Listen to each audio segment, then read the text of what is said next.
Good evening, everyone. Good evening, sir. Good evening, sir.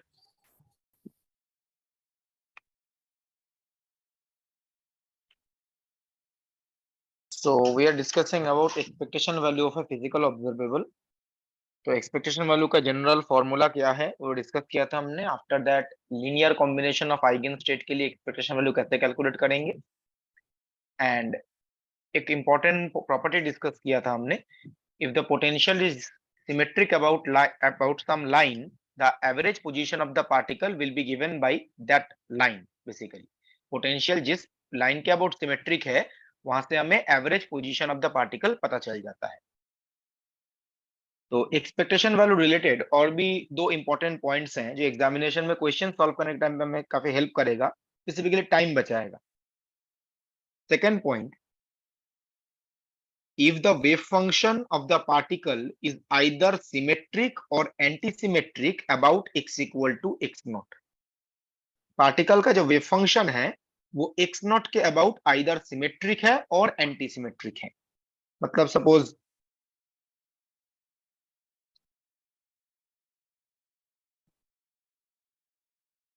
some wave function is given in the question, उसका आपने graph plot किया तो ऐसा दिखा.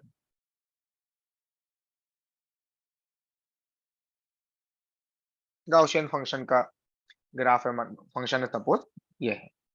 अब यहाँ पे आप नोटिस करो ये फंक्शन x इक्वल टू 0 के अबाउट सिमेट्रिक है. ये x नॉट है, जरूरी नहीं है 0 ही हो. ये फंक्शन ग्राफ जो है ये सिमेट्रिक है किसके अबाउट, x नॉट के अबाउट. सिमेट्रिक ना होके एंटी सिमेट्रिक भी हो सकता था.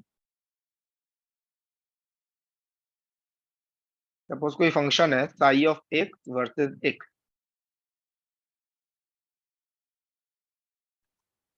The graph looks like this.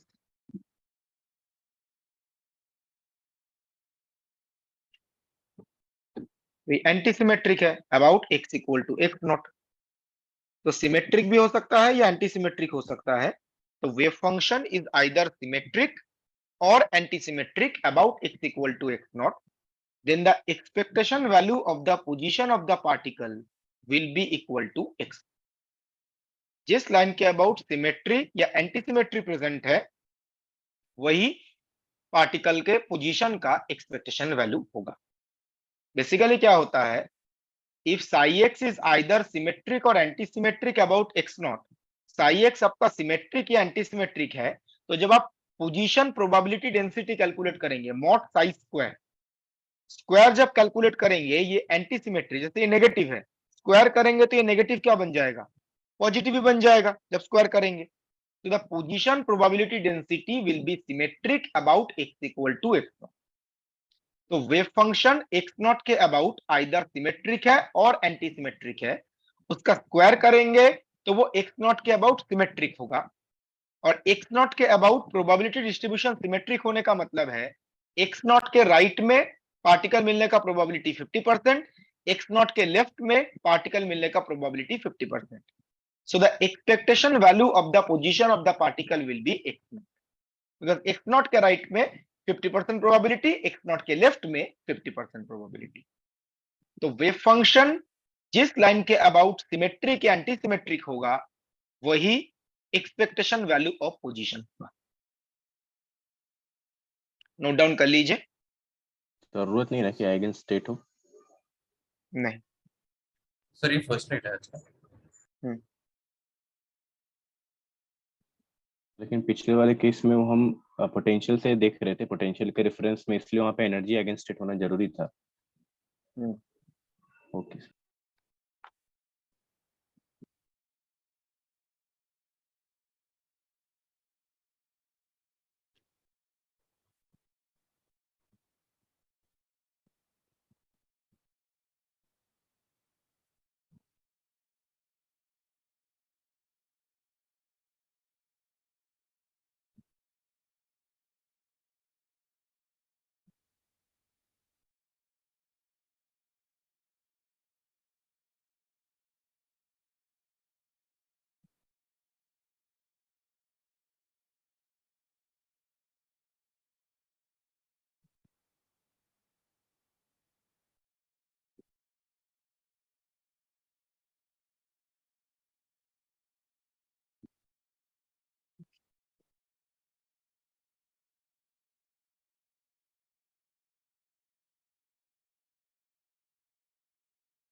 हो गया सर।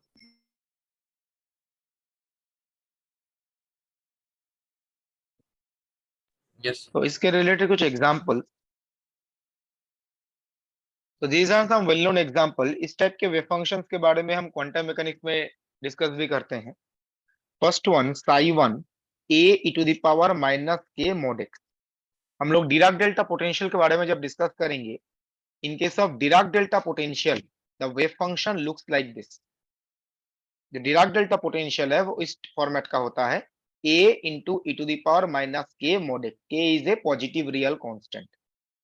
तो यहाँ पे अगर आप x का वैल्यू पॉजिटिव लेते हैं, यहाँ पे आप देखिए, यहाँ पे अगर आप x का वैल्यू पॉजिटिव कंसीडर करो तो क्या आएगा? Exponentially growing, exponentially decaying. Positive Decay. X के लिए, राइट, डिकेइंग। एक्स का वैल्यू अगर पॉजिटिव है तो मॉड एक्स बन जाएगा एक, ये होगा e to the power minus k x. For positive values of x it is a e to the power minus k x. अगर हम नेगेटिव एक्स की बात करते हैं तो नेगेटिव एक्स के लिए मॉड एक्स होगा minus x. For negative x mod x will be minus x, minus minus ये प्लस के एक्स हो जाएगा। प्लस के एक्स का मतलब exponentially growing. So for negative values of x, it will be exponentially growing function e to the power plus kx। और जो maximum value है वो है a, और मैक्सिमम वैल्यू आएगा किस पॉइंट पे? At x equal to 0। तो आप यहाँ पे नोटिस कीजिए, ये वेव फंक्शन का जो ग्राफ है ये सिमेट्रिक है या एंटी सिमेट्रिक है? सिमेट्रिक सिमेट्रिक और सिमेट्रिक किसके अबाउट है? जीरो के बाद x इक्वल टू 0। तो for this wave function expectation value of position of the particle will B 0।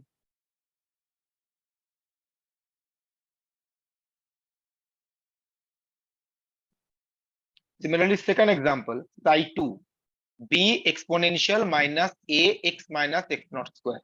ये बेसिकली गाउशियन फंक्शन है, e to the power minus a is a constant, x minus x naught whole square। तो Gaussian function का जो graph है वो यहाँ पे draw किया गया है, और जो पीक है वो किस पॉइंट पे आएगा? X नॉट पे। X naught x naught। तो पीक आएगा x naught।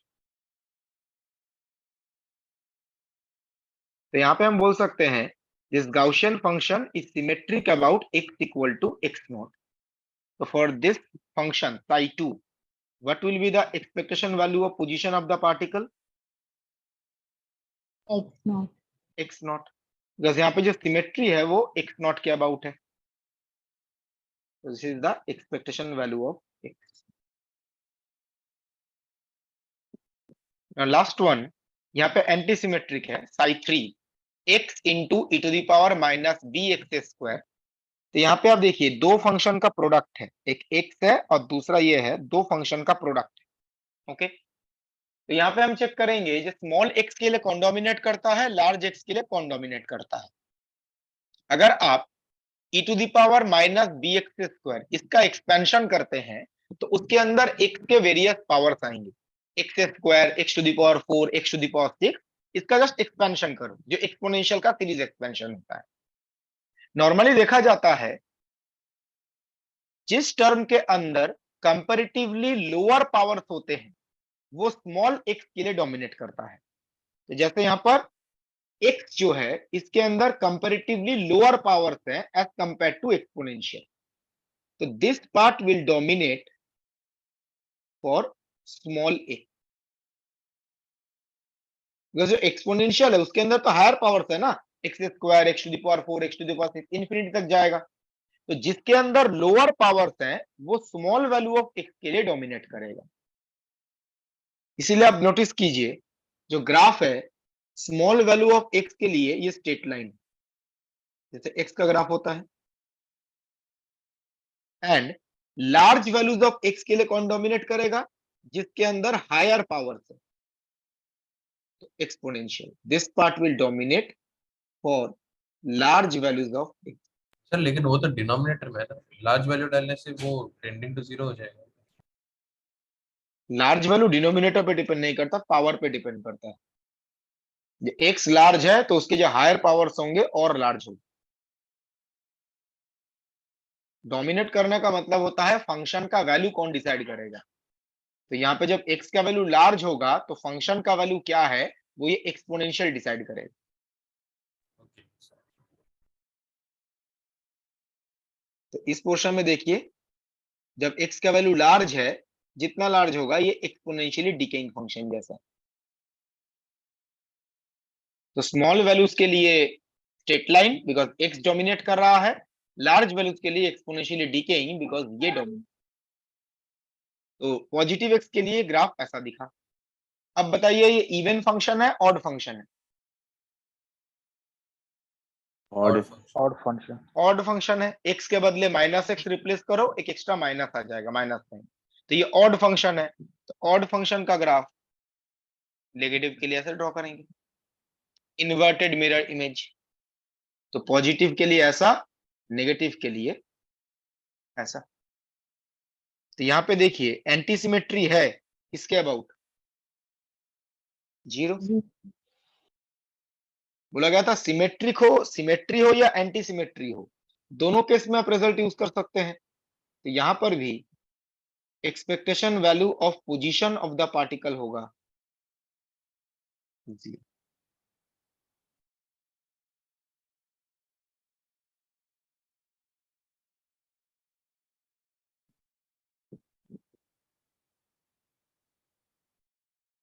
नोट डाउन कर लीजिए।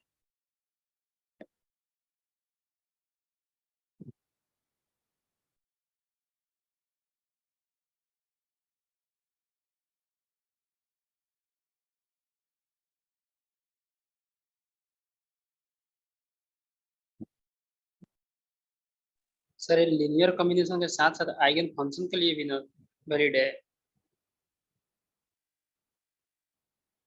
वहां पे सिर्फ वेव फंक्शन लिखा गया है, किसी भी वेव फंक्शन के लिए वैलिड।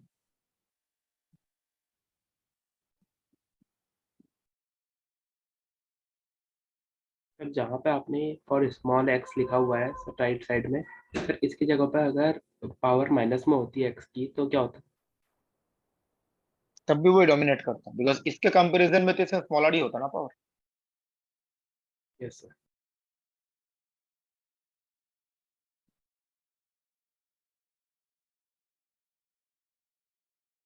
सर ये आइगन स्टेट्स हो सकते हैं मतलब एनर्जी या पोजीशन मोमेंटम किसी के भी, या उनका कॉम्बिनेशन? कुछ भी हो सकता है। प्रॉपर्टी में सिर्फ वेव फंक्शन लिखा गया है, कोई पर्टिकुलर आइगन स्टेट मेंशन नहीं किया गया।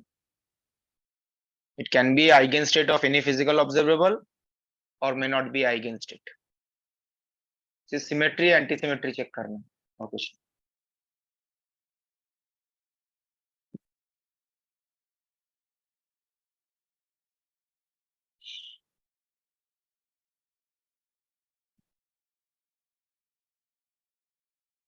हो जाए तो बता दीजिएगा। हो गया सर। हो गया sir.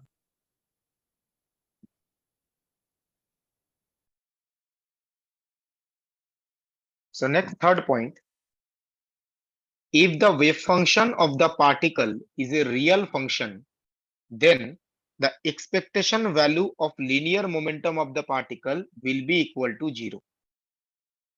If the wave function of the particle, यहाँ पे कोई eigen state होगा ऐसा कुछ मेंशन नहीं किया गया, just wave function बोला गया। If the wave function of the particle is a real function, उसके अंदर कोई iota term नहीं है, it is a real function, then expectation value of linear momentum will be equal to 0. आप ऐसे याद रखिए, रियल फंक्शन के लिए लीनियर मोमेंटम का एक्सपेक्टेशन वैल्यू ऑलवेज 0 होता है। अगर वेव फंक्शन रियल है तो लीनियर मोमेंटम का एक्सपेक्टेशन वैल्यू 0 आएगा, फिक्स्ड है। ये कैसे समझ सकते हैं? देखिए जो लीनियर मोमेंटम का जनरल फॉर्मूला बताया गया था ना, उसी से ये डेरिव कर सकते हैं। 2-3 स्टेप कैलकुलेट करना है। अगर हम इसका एक्सपेक्टेशन वैल्यू कैलकुलेट करें तो -∞ to +∞ psi star px cap psi dx divided by -∞ to +∞ psi star psi dx। Denominator में जो लिखा गया है वो नॉर्मलाइजेशन कांस्टेंट है, नॉर्मलाइजेशन फैक्टर है। अगर नॉर्मलाइज्ड है तो ये नीचे वाला पार्ट 1 बन जाएगा, तब भी ये प्रॉपर्टी ट्रू है। तो वेव फंक्शन का नॉर्मलाइज्ड होना जरूरी नहीं है, अननॉर्मलाइज्ड हो या नॉर्मलाइज्ड हो, दोनों के लिए प्रॉपर्टी ट्रू है। ना यहां पर बोला गया है वेव फंक्शन क्या है, रियल फंक्शन। तो psi is a real function. Psi अगर रियल फंक्शन है तो psi star it will be equal to psi. Real function का कॉम्प्लेक्स कॉन्जुगेट सेम आएगा, ये भी एक रियल फंक्शन है। तो साई रियल फंक्शन है, उसका कॉम्प्लेक्स कॉन्जुगेट करेंगे तो सेम आएगा, वो भी एक रियल फंक्शन है। ओके, तो अगर आप एक रियल फंक्शन का डेरिवेटिव करते हैं तो वो रियल होता है, कॉम्प्लेक्स होता है? रियल होता है। रियल। तो रियल फंक्शन का डेरिवेटिव करेंगे तो ये रियल फंक्शन ही आएगा। तो साई स्टार भी रियल फंक्शन है, डेल साई डेल एक्स भी रियल फंक्शन। तो यहाँ पे अगर आप px का मैथमेटिकल फॉर्म यूज करो, px के एक्सप्रेशन में एक माइनस आयोटा h कट आता है, उसको इंटीग्रेशन के बाहर ही रखते हैं, यह आएगा minus infinity two plus infinity. Psi star के बदले सिंपल साई लिख सकते हैं, ठीक है, बिकॉज साई रियल फंक्शन है। यह जाएगा psi into del psi del x.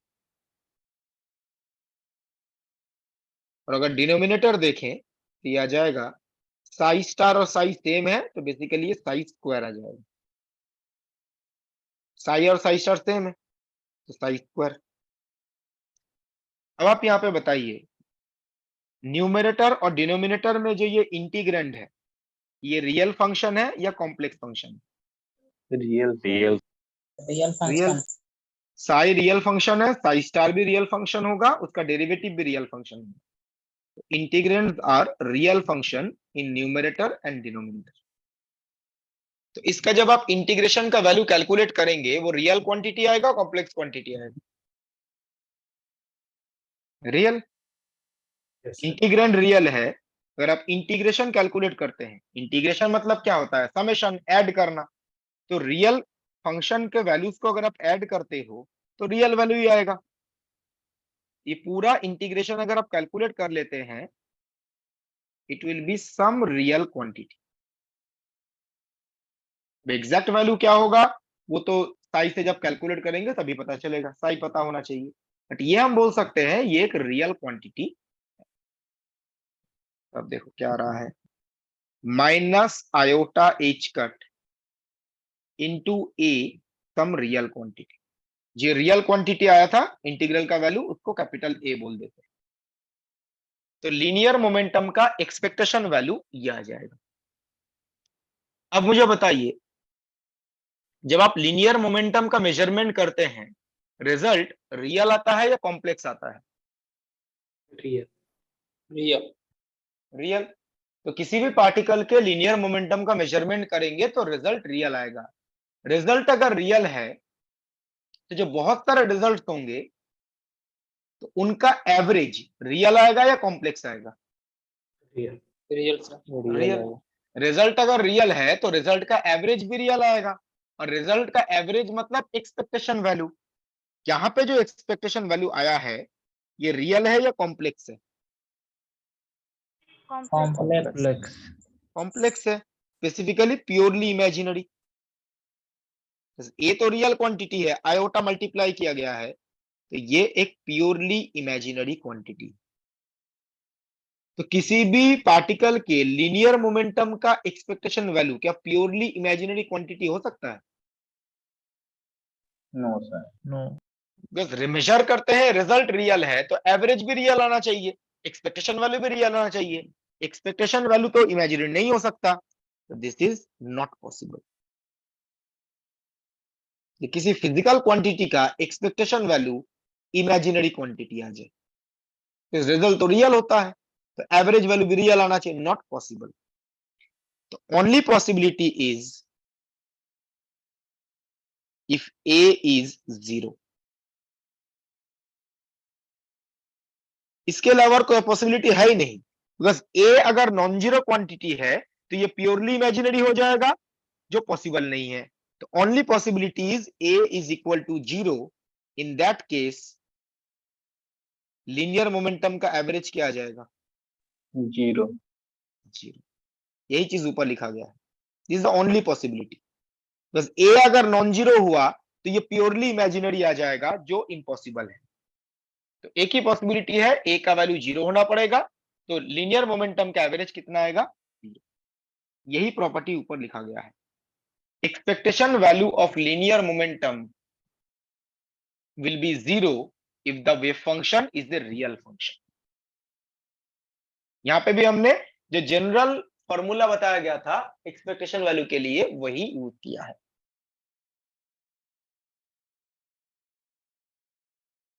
Clear everyone? Sir अगर ऐसा कोई फंक्शन है, जैसे पिछला स्लाइड पे आपने एक एग्जांपल दिया था a e⁻k mod x का, तो वो x इक्वल टू 0 पे डिफरेंशिएबल नहीं है, तो वहां पे मोमेंटम ऑपरेटर का ऑपरेट नहीं कर सकते, तो वहां पे कैसे करेंगे? वो डिफरेंशिएबल नहीं है ना, वो डिफरेंशिएबल मतलब वो डेरिवेटिव डिसकंटीन्यूअस है, तो उस केस में वहां पे डिराक डेल्टा फंक्शन का यूज होगा. ओके सर, और ऐसा हो सकता है कि मतलब एनर्जी है पर मोमेंटम 0 है, ऐसा कैसे हो सकता है? मोमेंटम 0 नहीं है, मोमेंटम का एवरेज 0 है. इसका मतलब है पॉजिटिव मोमेंटम नेगेटिव मोमेंटम दोनों हो सकता है और दोनों का प्रोबेबिलिटी इक्वल है, इसलिए एवरेज 0 आ रहा है. Okay okay. तो सर डायरेक्शन के लिए 0 है.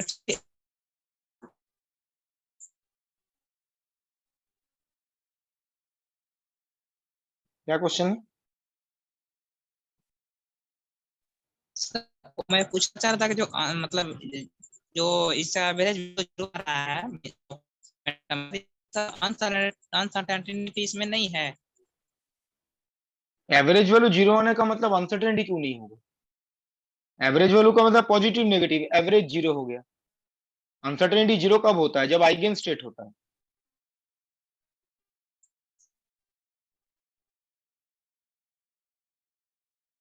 एवरेज वैल्यू 0 होने के साथ अनसर्टेनिटी का कोई रिलेशन नहीं है.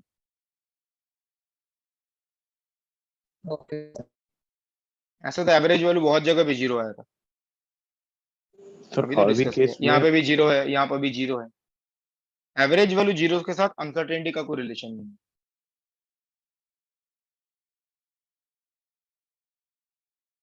बताइए. सर और भी केसेस में पॉसिबल है क्या कि एवरेज वैल्यू ऑफ मोमेंटम 0 आ जाए, अगर वो रियल हम लेते अगर हम इमेजिनरी लेते हैं वेव फंक्शन तो? पॉसिबिलिटी है, बट 0 आएगा जरूरी नहीं. अच्छा ओके सर, मतलब ये एक अगर स्पेशल अगर केस है कि हमेशा अगर आएगा। अगर आपका ये क्वांटिटी आपका मान के चलिए ये ऑड फंक्शन बनेगा किसी केस में, तब भी 0 आ सकता है ना. हाँ सर, माइनस इन्फिनिटी से ठीक है, तो वो हो सकता है, बट इस केस में 0 आएगा ही फिक्स्ड. मतलब रियल अगर कहीं पे वेव फंक्शन देखेंगे सर, तो वो किसी का भी आइगन स्टेट हम डायरेक्टली कह देंगे कि वो आइगन स्टेट हो या ना हो कोई फर्क नहीं पड़ता. हाँ कुछ भी वेव हो। फंक्शन रियल है तो लीनियर मोमेंटम का एवरेज 0 आएगा. और ये सर सिर्फ एक्स के लिए होगा या फिर 3D के लिए भी हम लोग देख सकते हैं ये? 3D में भी तो हम वहां पे PR P थीटा की बात करेंगे ना वहां पर. तो ये एक्स कंपोनेंट के लिए बोल सकते हैं, x component, y component, z component. Okay sir. यहाँ पे हम रेडियल कंपोनेंट की अभी कोई बात नहीं कर रहे. Radial component of momentum, theta component of momentum, px, py, pz जो कार्टेशियन कंपोनेंट्स.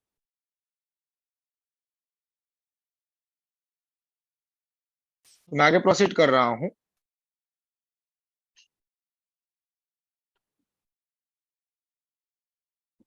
ये कुछ एग्जांपल्स हैं, इन सिस्टम्स के बारे में हम डिस्कस भी करेंगे. 1D infinite potential well, 1D infinite symmetric potential well, 1D harmonic oscillator and 1D attractive Dirac delta potential. आप चेक करके देखिए, इन सब में ये जो वेव फंक्शन आता है ना, ये एनर्जी आइगन स्टेट है बेसिकली. जैसे मैंने बोला, एनर्जी आइगन स्टेट होना इस प्रॉपर्टी के लिए जरूरी नहीं है. ये जस्ट एक एग्जांपल बताया जा रहा है. These are the energy eigen states for this system. ये एनर्जी आइगन स्टेट्स हैं इस सिस्टम के लिए. हार्मोनिक ऑसिलेटर में एनर्जी आइगन स्टेट ऐसा दिखेगा, और डिराक डेल्टा पोटेंशियल में एनर्जी आइगन स्टेट ऐसा दिखेगा। इंपॉर्टेंट पार्ट आप नोटिस कीजिए, ये एनर्जी आइगन स्टेट में ये जो वेव फंक्शन है ये रियल है या कॉम्प्लेक्स है? रियल है all sir. This wave function real है। रियल। और अभी क्या बताया गया, वेव फंक्शन अगर रियल होता है in that case expectation value of linear momentum क्या होगा? जीरो। जीरो। जीरो। तो इन सारे सिस्टम्स के लिए अगर आप जितने भी वेव फंक्शन यहाँ पे दिख रहे हैं expectation value of linear momentum calculate करें तो ये जीरो आता है। रियल वेव फंक्शन है तो एक्सपेक्टेशन वैल्यू जीरो ही आएगा, फिक्स्ड। यहाँ पे एनर्जी आइगन स्टेट का एग्जांपल है, अगर एनर्जी आइगन स्टेट ना होके linear combination of energy eigen state होता बट फंक्शन रियल है तब भी जीरो आता। फंक्शन रियल होना चाहिए, वो किसी पर्टिकुलर फिजिकल क्वांटिटी का आइगन स्टेट हो या ना हो उससे कोई फर्क नहीं पड़ता, रियल फंक्शन होना जरूरी है तब ये जीरो हो जाएगा। नोट डाउन कर लीजिए।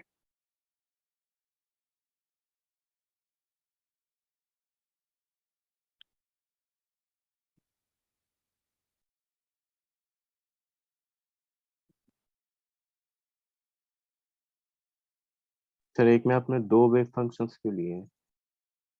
यहाँ पे दो वेव फंक्शन सर ये 1D infinite symmetric potential in का वैल्यू अलग अलग है, जब सॉल्व करते हैं तो इन के वैल्यूज अलग अलग, हाँ वो श्रोडिंगर इक्वेशन सॉल्व करने के बाद पता चलता है। एक स्टेट के लिए दो वेव फंक्शन नहीं है, एक स्टेट के लिए एक ही है। जैसे n equal to 1 ground state है उसके लिए कोसाइन है, n equal to 2 first excited state है उसके लिए साइन है। एक स्टेट के लिए एक ही वेव फंक्शन, वो सॉल्व करते हैं तो ऐसे सॉल्यूशन आता है।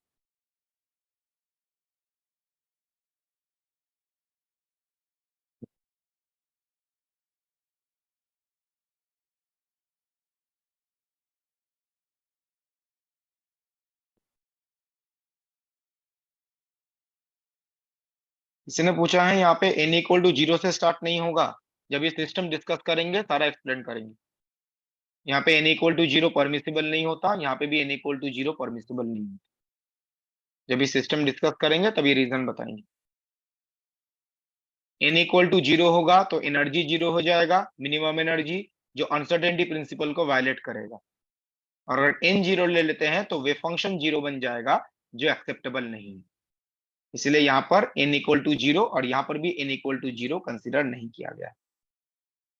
ये हम बॉक्स पोटेंशियल पार्ट में डिटेल्स में डिस्कस करेंगे।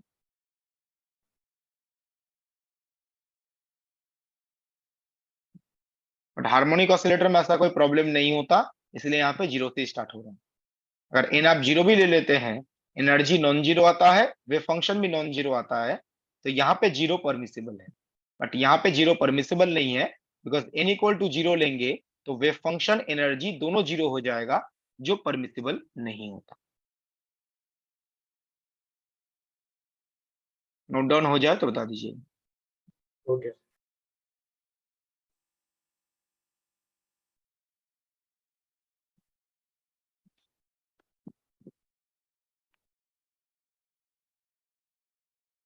मैं आगे प्रोसीड कर रहा हूँ। नहीं सर।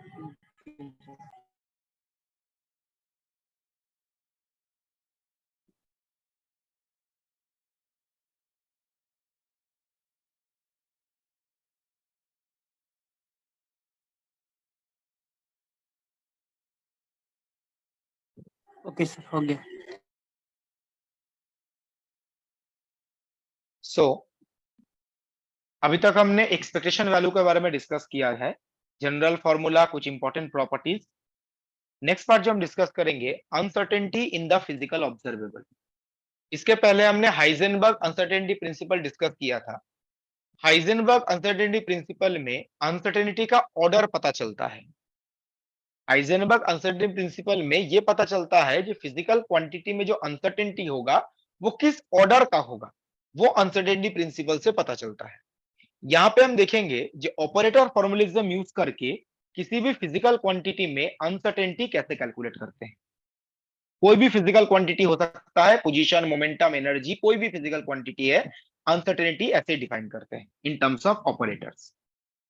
तो uncertainty in the physical observable A in the state Sai, तो पार्टिकल साई स्टेट में है, psi is the state of the particle, और साई स्टेट में आप फिजिकल ऑब्जर्वेबल ए में अनसर्टेनिटी कैलकुलेट करना चाहते हैं। तो uncertainty in A in the state psi will be equal to under root expectation value of A square minus expectation value of A square. यहाँ पे ए स्क्वायर का एवरेज, यहाँ पे ए के एवरेज का स्क्वायर, उसका स्क्वायर रूट। तो this is the formula for the uncertainty in the physical observable. अगर आपको ध्यान है, ये प्रोबेबिलिटी स्टैटिस्टिक्स में आप लोगों ने देखा होगा, स्कूल लेवल में भी आई थिंक होता है ये, जहाँ पे मीन वेरिएंस सब पढ़ते हैं। ये जो फॉर्मूला है ये स्टैंडर्ड डेविएशन का है। आप लोगों ने मीन वेरिएंस स्टैंडर्ड डेविएशन के बारे में पढ़ा होगा। तो this formula is basically for the standard deviation. This is for standard deviation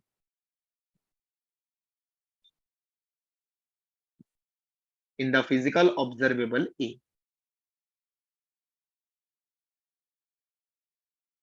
तो प्रोबेबिलिटी थ्योरी में जिसको स्टैंडर्ड डेविएशन बोला जाता है, उसी को क्वांटम में uncertainty in the random variable. और स्टैंडर्ड डेविएशन बेसिकली है क्या, वही चीज अनसर्टेनिटी में भी होता है। जैसे आपने किसी फिजिकल क्वांटिटी का मेजरमेंट किया, तो फिजिकल क्वांटिटी के मेजरमेंट में अलग अलग रिजल्ट आ सकते हैं, बहुत सारे पॉसिबल वैल्यूज हैं। तो किसी फिजिकल क्वांटिटी के मेजरमेंट में बहुत सारे अलग अलग वैल्यूज आ सकते हैं, ठीक है।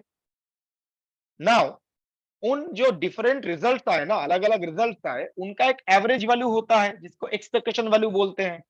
अब एवरेज वैल्यू का फिक्स्ड वैल्यू है या अलग अलग वैल्यू हो सकता है? अलग अलग वैल्यू फिक्स है सर वो। एवरेज फिक्स होगा था। एक पर्टिकुलर स्टेट के लिए किसी फिजिकल क्वांटिटी का एवरेज फिक्स्ड है, तो एक पर्टिकुलर स्टेट के लिए किसी भी फिजिकल क्वांटिटी का जो एवरेज वैल्यू है वो एक फिक्स्ड वैल्यू होगा। मतलब ऐसा नहीं है कि एवरेज के भी बहुत सारे वैल्यूज आएंगे, एवरेज वैल्यू का एक सिंगल वैल्यू होता है। तो कोई भी फिजिकल ऑब्जर्वेबल जब आप मेजरमेंट करेंगे तो अलग अलग रिजल्ट आ सकता है। Suppose the results are A1, A2, A3 and so on. So these are the possible values of the physical observable A. Now आपने इसका एक्सपेक्टेशन वैल्यू कैलकुलेट किया। एक्सपेक्टेशन वैल्यू का एक फिक्स्ड वैल्यू होगा।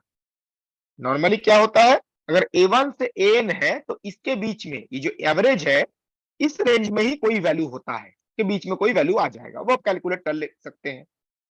नाउ ये जो फिजिकल ऑब्जर्वेबल के different values हैं, ये मीन वैल्यू से कितना डिफरेंट है, इसका जो मेजरमेंट है उसी को बोलते हैं स्टैंडर्ड डेविएशन या अनसर्टेनिटी।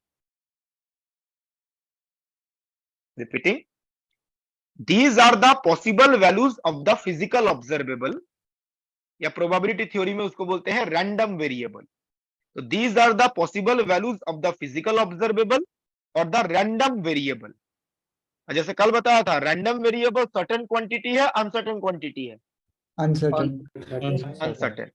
तो these are the possible values of physical observable और रैंडम वेरिएबल। आपने इसका एक्सपेक्टेशन वैल्यू कैलकुलेट किया। ये जो डिफरेंट वैल्यूज हैं, ये एक्सपेक्टेशन वैल्यू से कितना डिफरेंट है, ये जो डेविएशन है, इस डेविएशन का अब सबके लिए तो अलग अलग होगा ना। जैसे इसके लिए डेविएशन अलग होगा, इसके लिए डेविएशन अलग होगा, इसके लिए डेविएशन जो डिफरेंस अलग होगा। उस डिफरेंस का जो एवरेज वैल्यू है, अनसर्टेनिटी उससे रिलेटेड है। ये जो डेविएशन है जो सबके लिए अलग अलग होगा, उस डेविएशन का जो एवरेज वैल्यू है, अनसर्टेनिटी उससे रिलेटेड है। ये पॉइंट लिख लीजिए।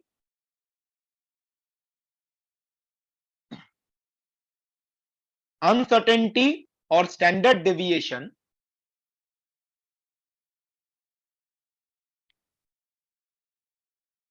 Uncertainty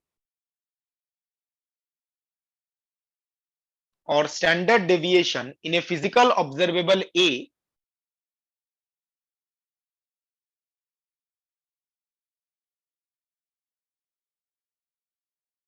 is related to the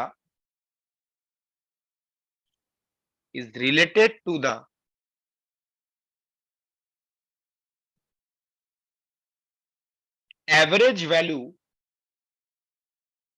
of the deviation is related to the average value of the deviation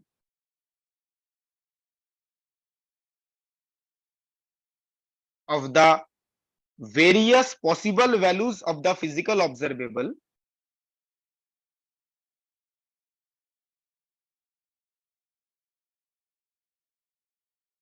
various possible values of the physical observable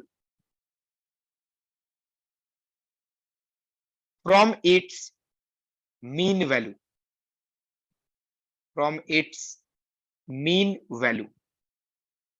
सब वेरियस पॉसिबल के बाद थोड़ा सा रिपीट कर जैसा various possible values of the physical observable from its mean value. Mean मतलब expectation value. From its mean value or expectation value. तो uncertainty or standard deviation in a physical observable A is related to the average value of the deviation of the various possible values of the physical observable from its mean value. Physical observable के जो various possible values हैं ये mean value से different है, deviate कर रहा है. ये जो deviation है इस deviation का जो mean value है या average value है उससे uncertainty related है या standard deviation. दोनों का मतलब सेम है, फॉर्मूला भी यही होता है. नाउ यहां पे जो साई की बात की गई है ये क्या कोई पर्टिकुलर आइगन स्टेट होना चाहिए या कोई भी आर्बिट्ररी स्टेट हो सकता है?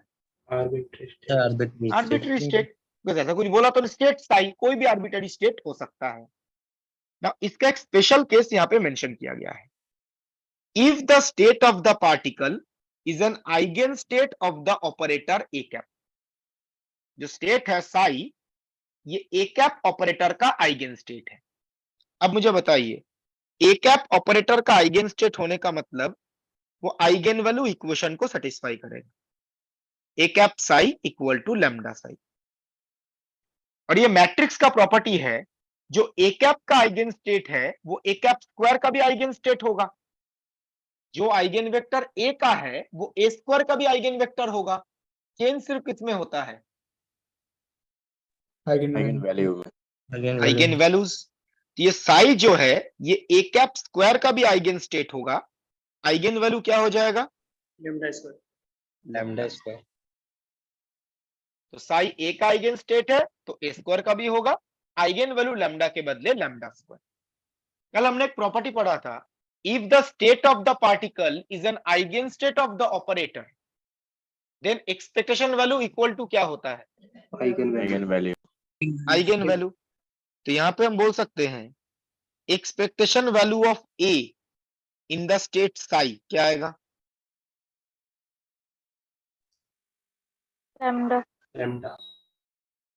Lambda. And expectation value of A square in the state psi क्या आएगा? Lambda square. लैम्डा स्क्वायर जो ए स्क्वायर का आइगन वैल्यू है. तो सिंस ये आइगन स्टेट है जो आइगन वैल्यू है वही एक्सपेक्टेशन वैल्यू होगा. तो आप मुझे बताइए ये रिजल्ट अगर आप यहाँ पे रिप्लेस करो ये दोनों क्वांटिटी इक्वल नहीं हो जाएगा? Yes sir. ये दोनों अगर इक्वल हो गया तो अनसर्टेनिटी क्या हो जाएगा? 0. और ये हमने पहले भी पढ़ा है आइगन स्टेट होने का मतलब है वो फिजिकल क्वांटिटी प्रिसाइजली डिफाइंड होगा. जैसे ए कैप का आइगन स्टेट है इसका मतलब ए कैप के कॉरिस्पॉन्डिंग जो फिजिकल क्वांटिटी है वो प्रिसाइजली डिफाइंड होगा. उसमें अनसर्टेनिटी कितना होगा? 0. ये इसका मैथमेटिकल कैलकुलेशन. जैसे एनर्जी आइगन स्टेट है तो एनर्जी प्रिसाइजली डिफाइंड होता है. मोमेंटम आइगन स्टेट है तो मोमेंटम प्रिसाइजली डिफाइंड होता है. और प्रिसाइजली डिफाइंड होने का मतलब अनसर्टेनिटी विल बी 0. तो जनरल फॉर्मूला है ये जो स्टैंडर्ड डेविएशन के लिए भी हम यूज करते हैं. ये स्पेशल केस है. If state of the particle is an eigen state then these two quantities will be equal uncertainty will be 0. Note down कर लीजिए.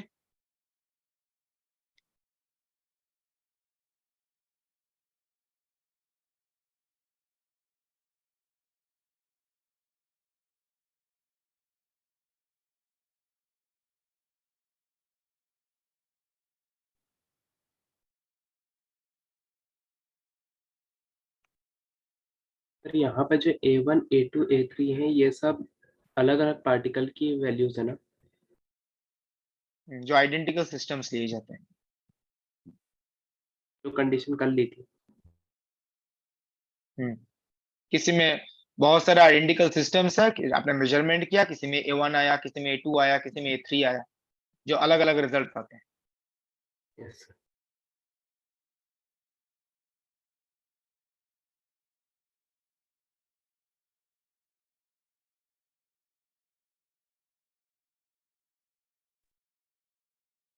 सर बताइए.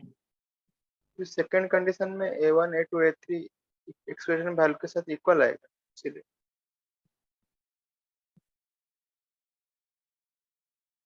सेकेंड केस में ये सारा सेम हो जाएगा ना, बिकॉज आइगन स्टेट है. तो डेविएशन 0 बन जाएगा. डेविएशन 0 है तो उसका एवरेज वैल्यू भी कितना होगा? Yes sir. 0.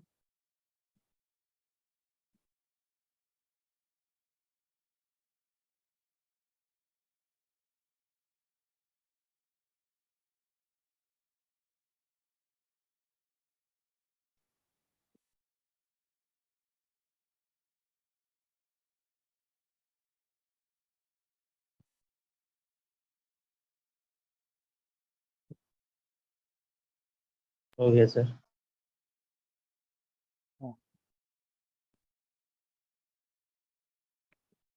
इससे रिलेटेड कुछ क्वेश्चन डिस्कस करते हैं, बिकॉज ये भी एक इंपॉर्टेंट पार्ट है. जो साई गिवन होगा और पूछा जाएगा किसी फिजिकल क्वांटिटी में अनसर्टेनिटी कैलकुलेट कीजिए.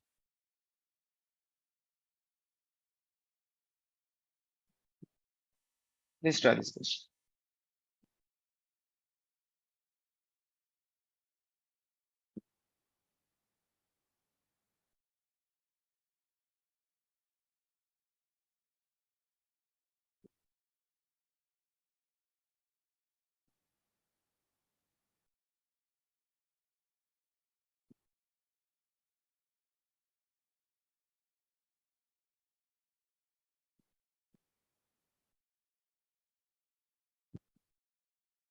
क्वेश्चन में एक वेव फंक्शन गिवन है और किस में अनसर्टेनिटी पूछा गया है?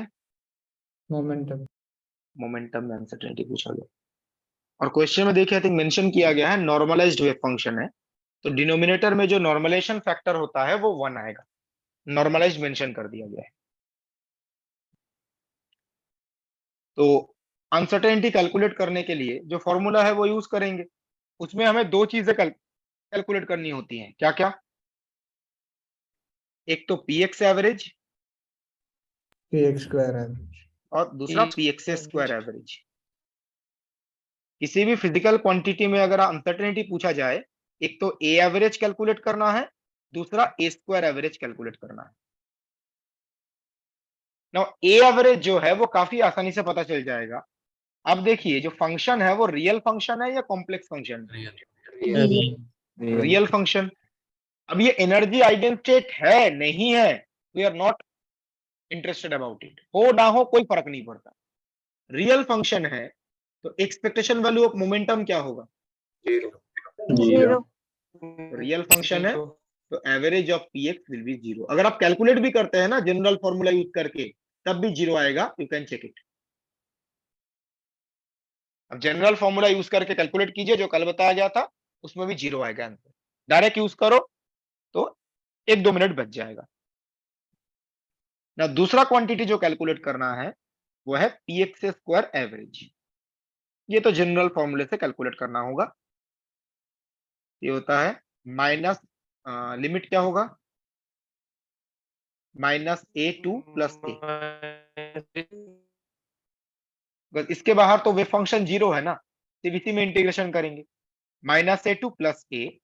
This is psi. Psi star भी यही आएगा, under root 15 upon 4 a to the power 5/2 A square minus X square, this is psi star. बीच में आएगा P x square. P x square का मैथमेटिकल फॉर्म क्या होता है? Minus H cut square do square del square. Minus square square del square del X minus H cut square del del two del x two, 2 बार derivative acting on psi. Psi जो given है वो फिर से apply करते हैं, यहाँ पे लिखते हैं साई स्टार भी सेम ही है बिकॉज रियल फंक्शन है। Under root 15 4 a to the power 5/2 a square minus x square।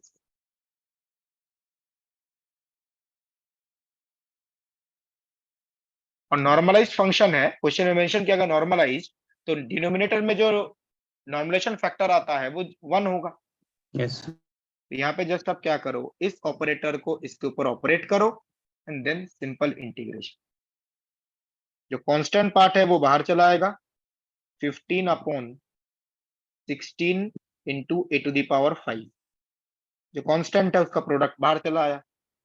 ये देखो इंटीग्रेशन के अंदर ये तो है ए स्क्वायर माइनस एक्स स्क्वायर, और यहाँ पे एक माइनस एच कट स्क्वायर भी था, उसको भी इंटीग्रेशन के बाहर ही लिख लेते हैं, ठीक है। ये था ना minus H cut square. Now इस फंक्शन का 2 बार डेरिवेटिव करेंगे तो क्या आएगा? -2 -2। तो आपको जस्ट इस फंक्शन का इंटीग्रेशन करना है और लिमिट है -a to +a। ये तो सिंपल सा इंटीग्रेशन है। दिस कैलकुलेट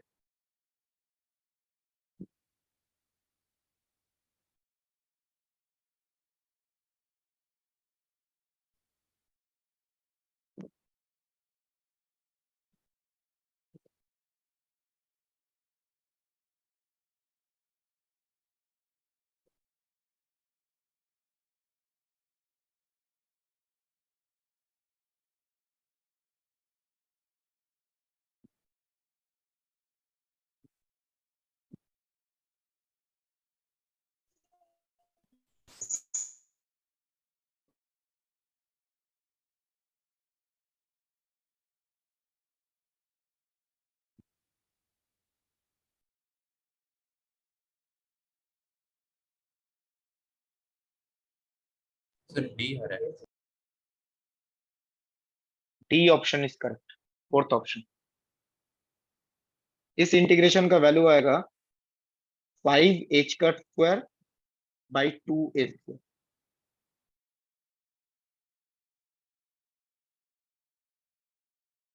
तो पी एक्स एवरेज 0 आ गया और पी एक्स स्क्वायर एवरेज ये आ गया। तो इसको यूज करके आप अनसर्टेनिटी कैलकुलेट कर सकते हैं। फॉर्मूला होता है square root expectation value of p x square minus expectation value of p x whole square. दोनों का वैल्यू यहाँ पे रिप्लेस कर दीजिए, एक तो 0 ही है। फाइनल आंसर आएगा under root 5/2 h cut upon a। h cut upon a root के अंदर बाहर, under root 5/2 h cut by. This is answer. तो fourth option is, this is the uncertainty in the momentum of the particle.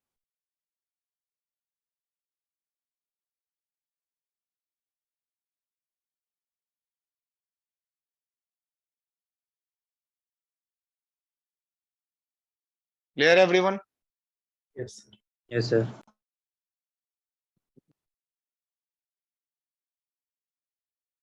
मैं आगे proceed कर रहा हूं।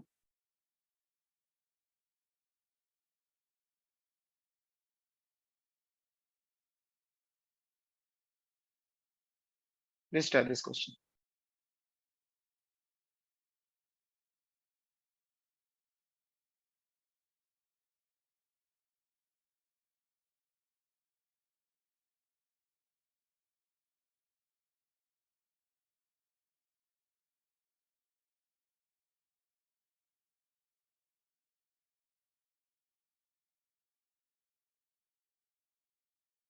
पिछले क्वेश्चन में वेव फंक्शन का मैथमेटिकल फॉर्म गिवन था, इसमें वेव फंक्शन का ग्राफ गिवन है, ग्राफिकल वेरिएशन। और पूछा गया है पोजीशन अनसर्टेनिटी क्या है।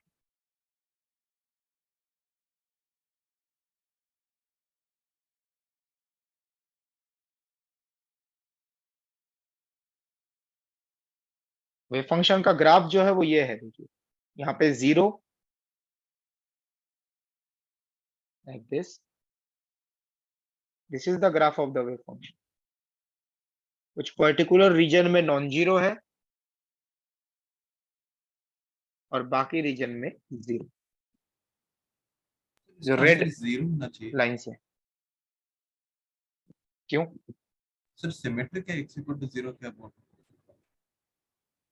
क्वेश्चन में एवरेज पोजीशन नहीं पूछा गया है, अनसर्टेनिटी पूछा गया है।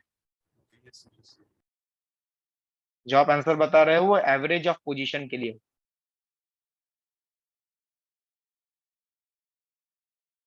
यहाँ पे देखिए दो चीजें आपको कैलकुलेट करनी होंगी, एक तो एक्स एवरेज कैलकुलेट करना होगा और दूसरा क्या कैलकुलेट करना है, x square. X square average. एक एक्स एवरेज और दूसरा x square average.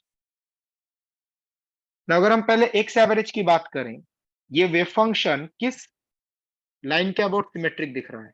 0 sir 0। 0। This wave function is symmetric about x equal to 0। 0 के राइट में जैसा दिख रहा है, 0 के लेफ्ट में भी वैसा ही दिख रहा है। Symmetric about x equal to 0।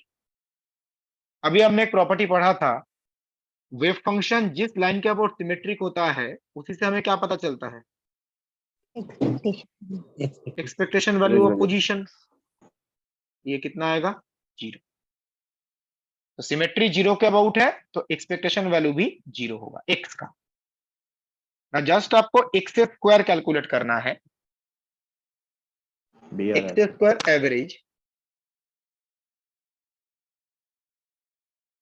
ये होगा -minus infinity to +plus infinity psi star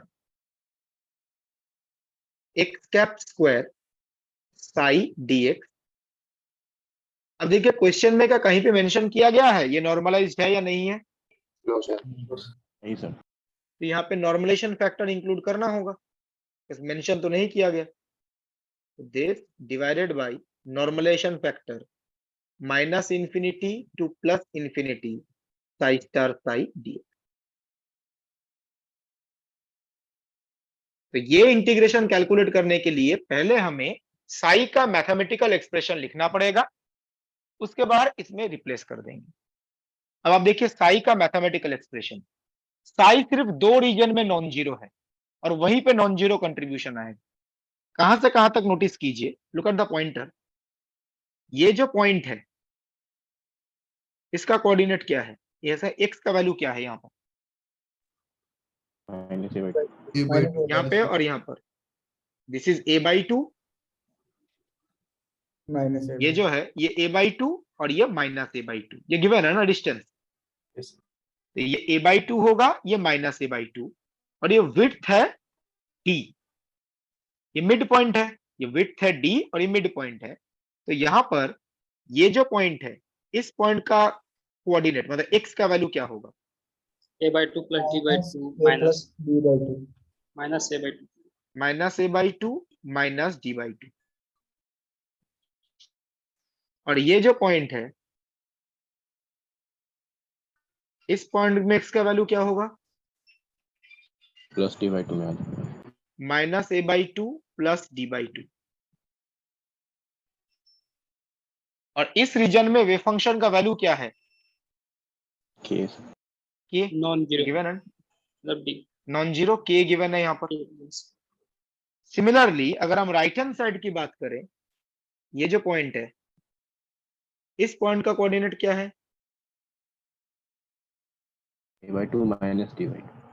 a/2 -d/2 और इस पॉइंट का कोऑर्डिनेट होगा a/2 + d/2। ये पहचानना बहुत जरूरी है, वहीं से आप लिखेंगे। और इस रीजन में भी वेव फंक्शन का वैल्यू क्या है? k।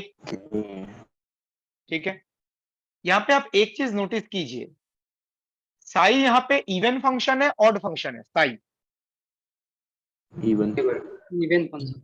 इवन फंक्शन है ना, ग्राफ सिमेट्रिक है, तो graph is symmetric about x equal to 0, तो हम बोल सकते हैं ये इवन फंक्शन। तो यहां पर ये जो इंटीग्रैंड है psi star x cap square Sai, ये इवन होगा या ऑड होगा? सर इवन इवन होगा। Even, because Sai even function है, साई स्टार भी इवन फंक्शन होगा और एक्स स्क्वायर भी तो इवन ही होता है। Psi even function, x square even function, Sai star even function, even into even into even, even function. Similarly denominator में जो साई स्टार साई है ये क्या होगा? Even, even into even, even he होता है ना। तो बताइए ये इवन फंक्शन लिखने का फायदा क्या है, इसको आप क्या लिख सकते हो? 2 into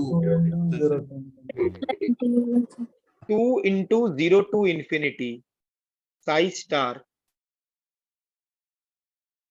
x square psi dx, और नीचे जो है उसको भी 2 टाइम्स 0 टू इंफिनिटी लिख सकते हैं, 2 times 0 to infinity psi star psi. ये ऊपर नीचे 2 कैंसिल कर जाएगा। ये लिखने का फायदा है आपको सिर्फ एक ही पार्ट पे इंटीग्रेशन कैलकुलेट करना होगा। कौन से पार्ट में? राइट वाले में। न्यूमरेटर में। पॉजिटिव वाले में, 0 टू इंफिनिटी। अगर आप इस फॉर्म में करते तो उसको आपको नेगेटिव पार्ट भी कैलकुलेट करना पड़ता, पॉजिटिव पार्ट भी कैलकुलेट करना पड़ता, फिर दोनों को ऐड करते। बट इवन फंक्शन है तो ये फायदा है, एक पार्ट से काम चल जाएगा।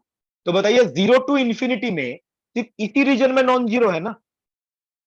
Yes sir. ठीक है, और वैल्यू कितना है वे फंक्शन का? के। यहाँ पर क्या आ रहा है देखिए, लिमिट क्या लिखेंगे? a by 2 a/2 minus d by 2 lower limit to a by 2 plus plus d d by 2, और साई के बदले क्या लिखेंगे? के। के। तो के स्क्वायर एक्स स्क्वायर, ये साई स्टार साई है ना, स्क्वायर आ जाएगा के स्क्वायर डिवाइडेड बाई, नीचे साई स्टार साई है तो इंटीग्रेंड क्या आएगा?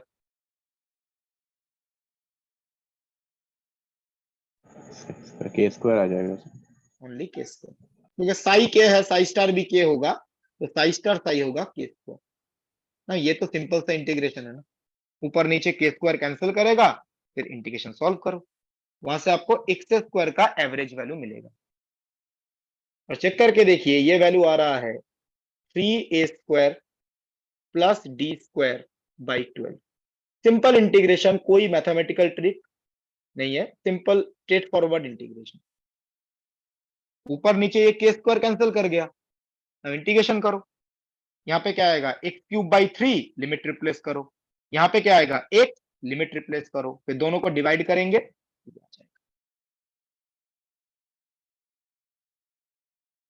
एवरीवन प्लीज चेक, आ रहा है कि नहीं?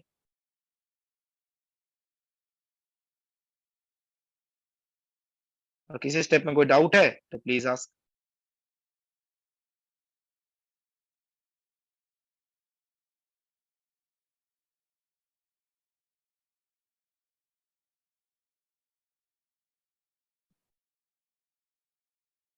तो एक्स एवरेज 0 और एक्स स्क्वायर एवरेज ये दोनों वैल्यू इस फॉर्मूले में रिप्लेस कर दीजिए, आपको अनसर्टेनिटी पता चल जाएगा।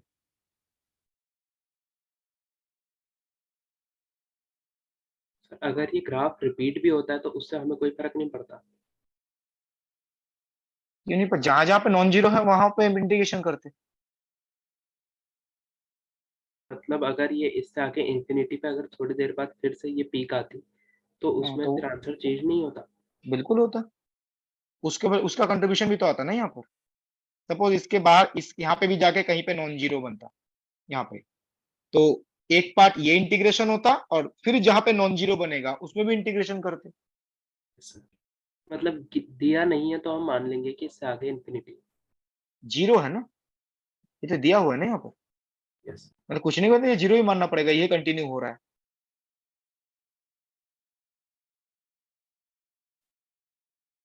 चेक कीजिए आंसर आ रहा है। Everyone, x square average. हाँ सर। यस।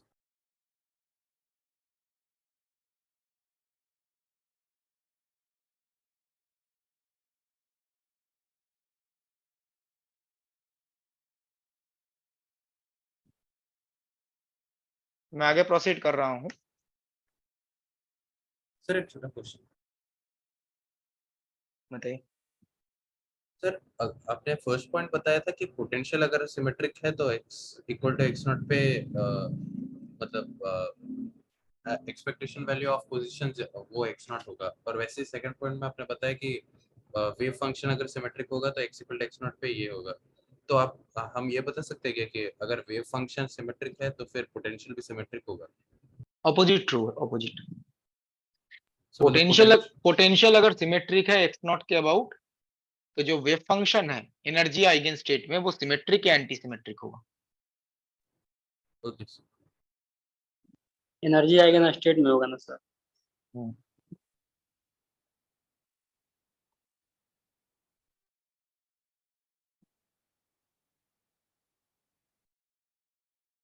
पोटेंशियल जिस पॉइंट के अबाउट सिमेट्रिक होता है, जिस लाइन के अबाउट, एनर्जी आइगन स्टेट्स में जो वेव फंक्शंस होते हैं वो भी उसी लाइन के अबाउट आइदर सिमेट्रिक होता है या anti symmetric.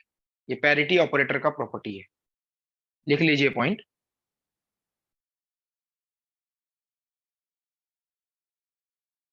if the potential v of x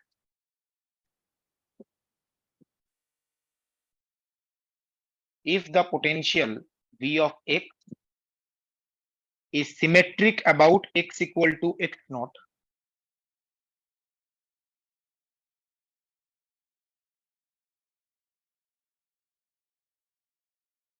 if the potential v of x is symmetric about x equal to x naught,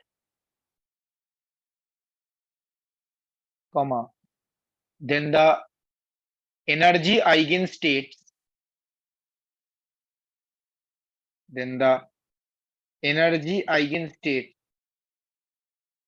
will be either symmetric or antisymmetric, will be either symmetric or antisymmetric about x equal to x naught.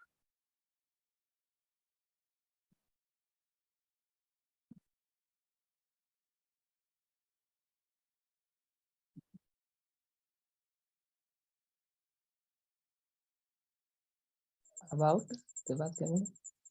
About x equal to x naught.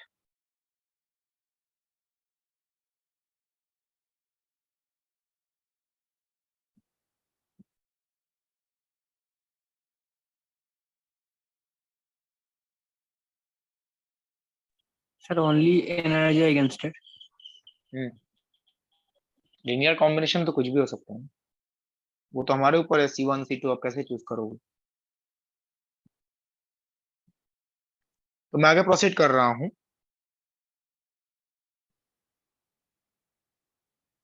ये just 2015 का question है, try to solve it. Energy uncertainty पूछा गया है। जैसे position momentum uncertainty calculate करते हैं वैसे ही एनर्जी अनसर्टेनिटी कैलकुलेट करेंगे।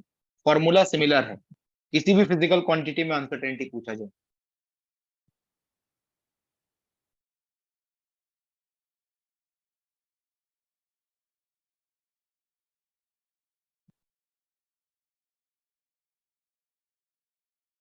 Given that psi1 psi2 are eigenstates of the Hamiltonian, eigen of Hamiltonian का मतलब किसका आइगेन स्टेट है? Energy energy energy. Total energy Hamiltonian total energy को रिप्रेजेंट करता है, तो हैमिल्टोनियन का आइगेन स्टेट मतलब एनर्जी आइगेन स्टेट, और आइगेन वैल्यू भी क्वेश्चन में गिवन है E1 E2। तो psi1 स्टेट इसके कॉरिस्पॉन्डिंग आइगेन वैल्यू है E1, psi2 स्टेट इसके कॉरिस्पॉन्डिंग आइगेन वैल्यू है E2। Then what is the energy uncertainty in the state psi1 plus psi2? ये लीनियर कॉम्बिनेशन है, psi1 plus psi2 इस state में energy uncertainty क्या है? Linear combination. तो पहले बताइए ये जो लीनियर कॉम्बिनेशन है ये नॉर्मलाइज्ड फॉर्म में है या अननॉर्मलाइज्ड फॉर्म में? अननॉर्मलाइज्ड। नॉर्मलाइज। अननॉर्मलाइज्ड। चेक कैसे करते हैं लीनियर कॉम्बिनेशन के लिए? मॉड C1 स्क्वायर वन होना चाहिए। Plus mod C2 square. ये अगर 1 आया तो नॉर्मलाइज्ड। यहाँ पे कितना आ रहा है? √2। हाँ 2 आएगा। C1 C2 1 1 है ना, 1 स्क्वायर प्लस 1 स्क्वायर कोएफिशिएंट 2 तो नॉर्मलाइज नहीं है, तो उसी के अकॉर्डिंग फॉर्मूला यूज करना पड़ेगा। अगर आप एनर्जी का एक्सपेक्टेशन वैल्यू कैलकुलेट करते हो कौन सा फॉर्मूला यूज करेंगे? जनरल फॉर्मूला कोई स्पेसिफिक फॉर्मूला है? General स्पेसिफिक वाला सर। जो कल बताया था लीनियर कॉम्बिनेशन के लिए। Brass H lambda 1 C1 square 1 mod CI square lambda I divided by summation mod CI square. Linear combination है और psi1 psi2 एनर्जी का आइगन स्टेट है, तो एनर्जी एवरेज कैलकुलेट करने के लिए ये फॉर्मूला यूज कर सकते हैं। और देखिए C1 C2 का वैल्यू कितना है यहाँ पर 1 1, तो 1 स्क्वायर मतलब C1 square into eigen value E1 plus C2 square into eigen value E2 और नीचे नॉर्मलाइजेशन फैक्टर भी होगा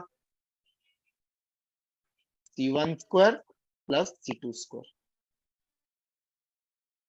यहां से देखिए क्या आ रहा है एवरेज वैल्यू एनर्जी का 1/2 E1 प्लस E2।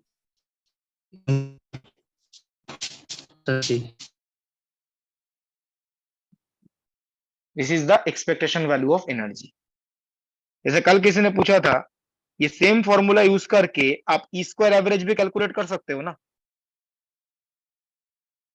सर बस लैम्डा Because- चेंज करते हैं। राइट लैम्डा चेंज हो जाएगा तो mod CI square lambda I, यहां पे लैम्डा किसका आइगन वैल्यू होगा? ई स्क्वायर का।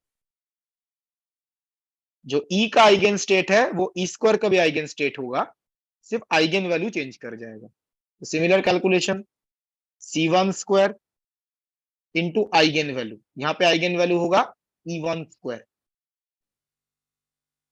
C2 square into eigen value divided by normalization factor.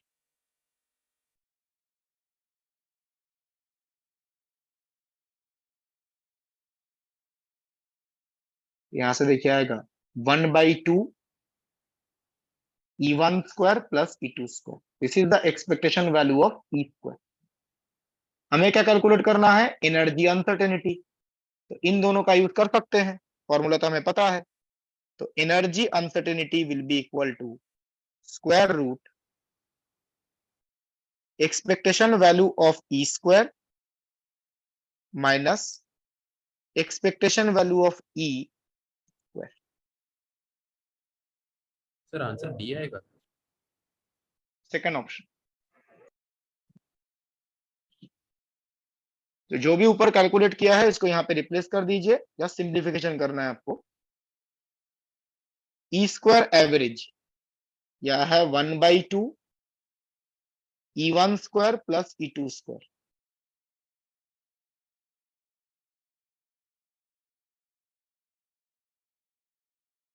Minus E average square.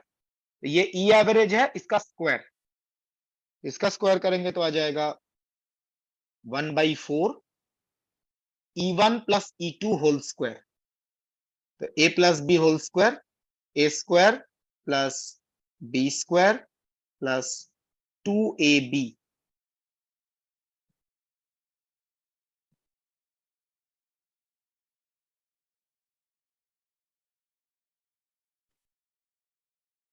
इसको अगर आप सिंप्लीफाई करते हैं कुछ टर्म्स देखिए प्लस माइनस करना होगा। जैसे यहां पर यह है 1/2 तो यह आएगा 1/2 E1 स्क्वायर, यहाँ पे है माइनस 1/4 E1 स्क्वायर। 1/2 माइनस 1/4 क्या होगा? 1/4 1/4 E1 स्क्वायर। ऐसे देखिए E2 स्क्वायर दो जगह पे आ रहा है, 1/2 E2 square minus 1/4 E2 square, ये बन जाएगा 1/4 E2 स्क्वायर। और E1 E2 एक ही जगह पे आ रहा है, वो आएगा minus 1/4 into 2 into E1 into E2। इन सबसे 1/4 कॉमन जाएगा और बाहर लेंगे तो क्या बनेगा? 2 माइनस 2 का 1/2। होल माइनस तो 1/4 कॉमन लेंगे तो बाहर आ जाएगा 1/2 और यहां पर square root E1 minus E2 whole square, A square minus 2AB plus B square.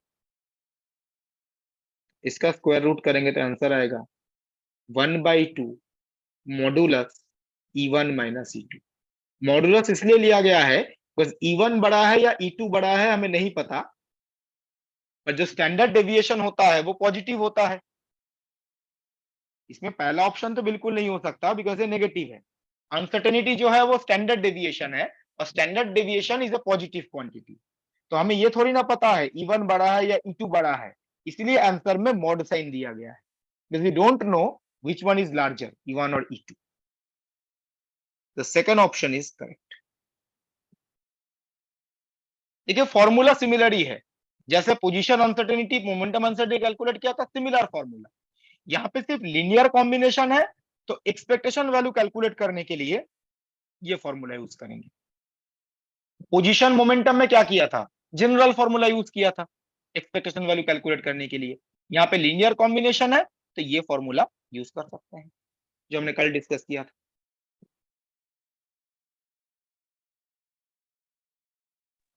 Sir E square का एक्सप्रेशन वैल्यू निकाले तो सर जनरल से यदि निकालते हैं तो हैमिल्टोनियन स्क्वायर लेना पड़ेगा।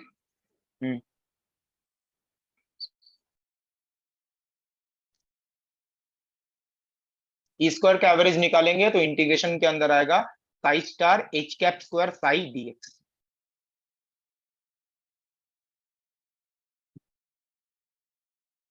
Clear everyone?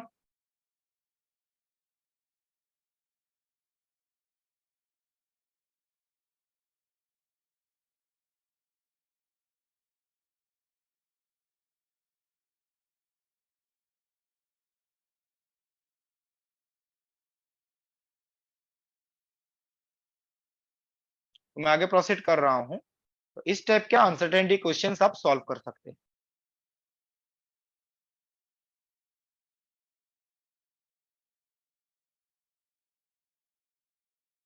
So next part जो हम ऑपरेटर्स में डिस्कस करेंगे, ये जो ऑपरेटर्स हम डिस्कस कर रहे हैं ना, जो प्रीवियस ईयर क्वेश्चन बुकलेट है उसमें देखिएगा एक चैप्टर लिखा हुआ है general formalism of quantum mechanics. हमने जो ये वेव फंक्शन और ऑपरेटर पार्ट डिस्कस कर रहे हैं, this is basically general formalism of quantum mechanics. जो चैप्टर सेकंड चैप्टर है general formalism of quantum mechanics, उसके अंदर ये वेव फंक्शन और जो ऑपरेटर वाला पार्ट हम डिस्कस कर रहे हैं ये दोनों आते हैं, वेव फंक्शंस एंड ऑपरेटर्स। इसी को बोलते हैं general formalism of quantum mechanics. ठीक है, तो उस पार्ट में जो क्वेश्चंस है वो इस पे बेस्ड है, जो अभी हम लास्ट 7-8 क्लास से डिस्कस कर रहे हैं, वेव फंक्शन ऑपरेटर्स। ठीक है, तो नेक्स्ट है श्रोडिंगर इक्वेशन। सर उस चैप्टर का हम लोग अभी सॉल्व कर सकते हैं? ऑलमोस्ट कर सकते हैं, okay sir, most of the question ही हो जाएंगे। Okay sir. Just 1 minute.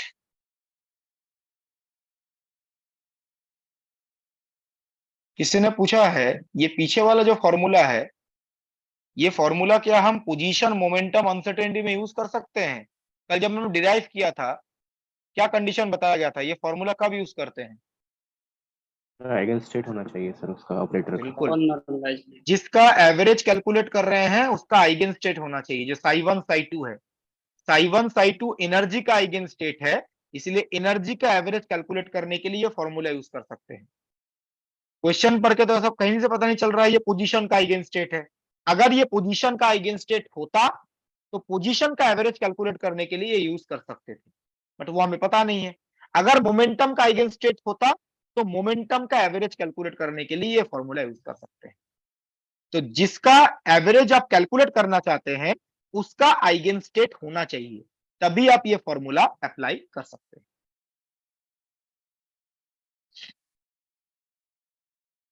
Now almost last 7-8 class से हमने बहुत बार वेव फंक्शन के बारे में डिस्कस किया है। जो वेव फंक्शन गिवन है उससे क्या इंफॉर्मेशन पता चल रहा है, वेव फंक्शन से एवरेज वैल्यू कैसे कैलकुलेट करते हैं, अनसर्टेनिटी कैसे कैलकुलेट करते हैं, ठीक है। वेव फंक्शन के रिलेटेड हमने अलग अलग रिप्रेजेंटेशन पढ़े हैं, position space, momentum space, Schrodinger notation क्या होता है, डिराक नोटेशन क्या होता है। तो इन सब में ही वेव फंक्शन एक कॉमन पॉइंट था, हर जगह पे वेव फंक्शन कहीं ना कहीं पे आ रहा था। और जैसे स्टार्टिंग में बताया गया था, wave function psi is a function of x and T, position और टाइम का फंक्शन।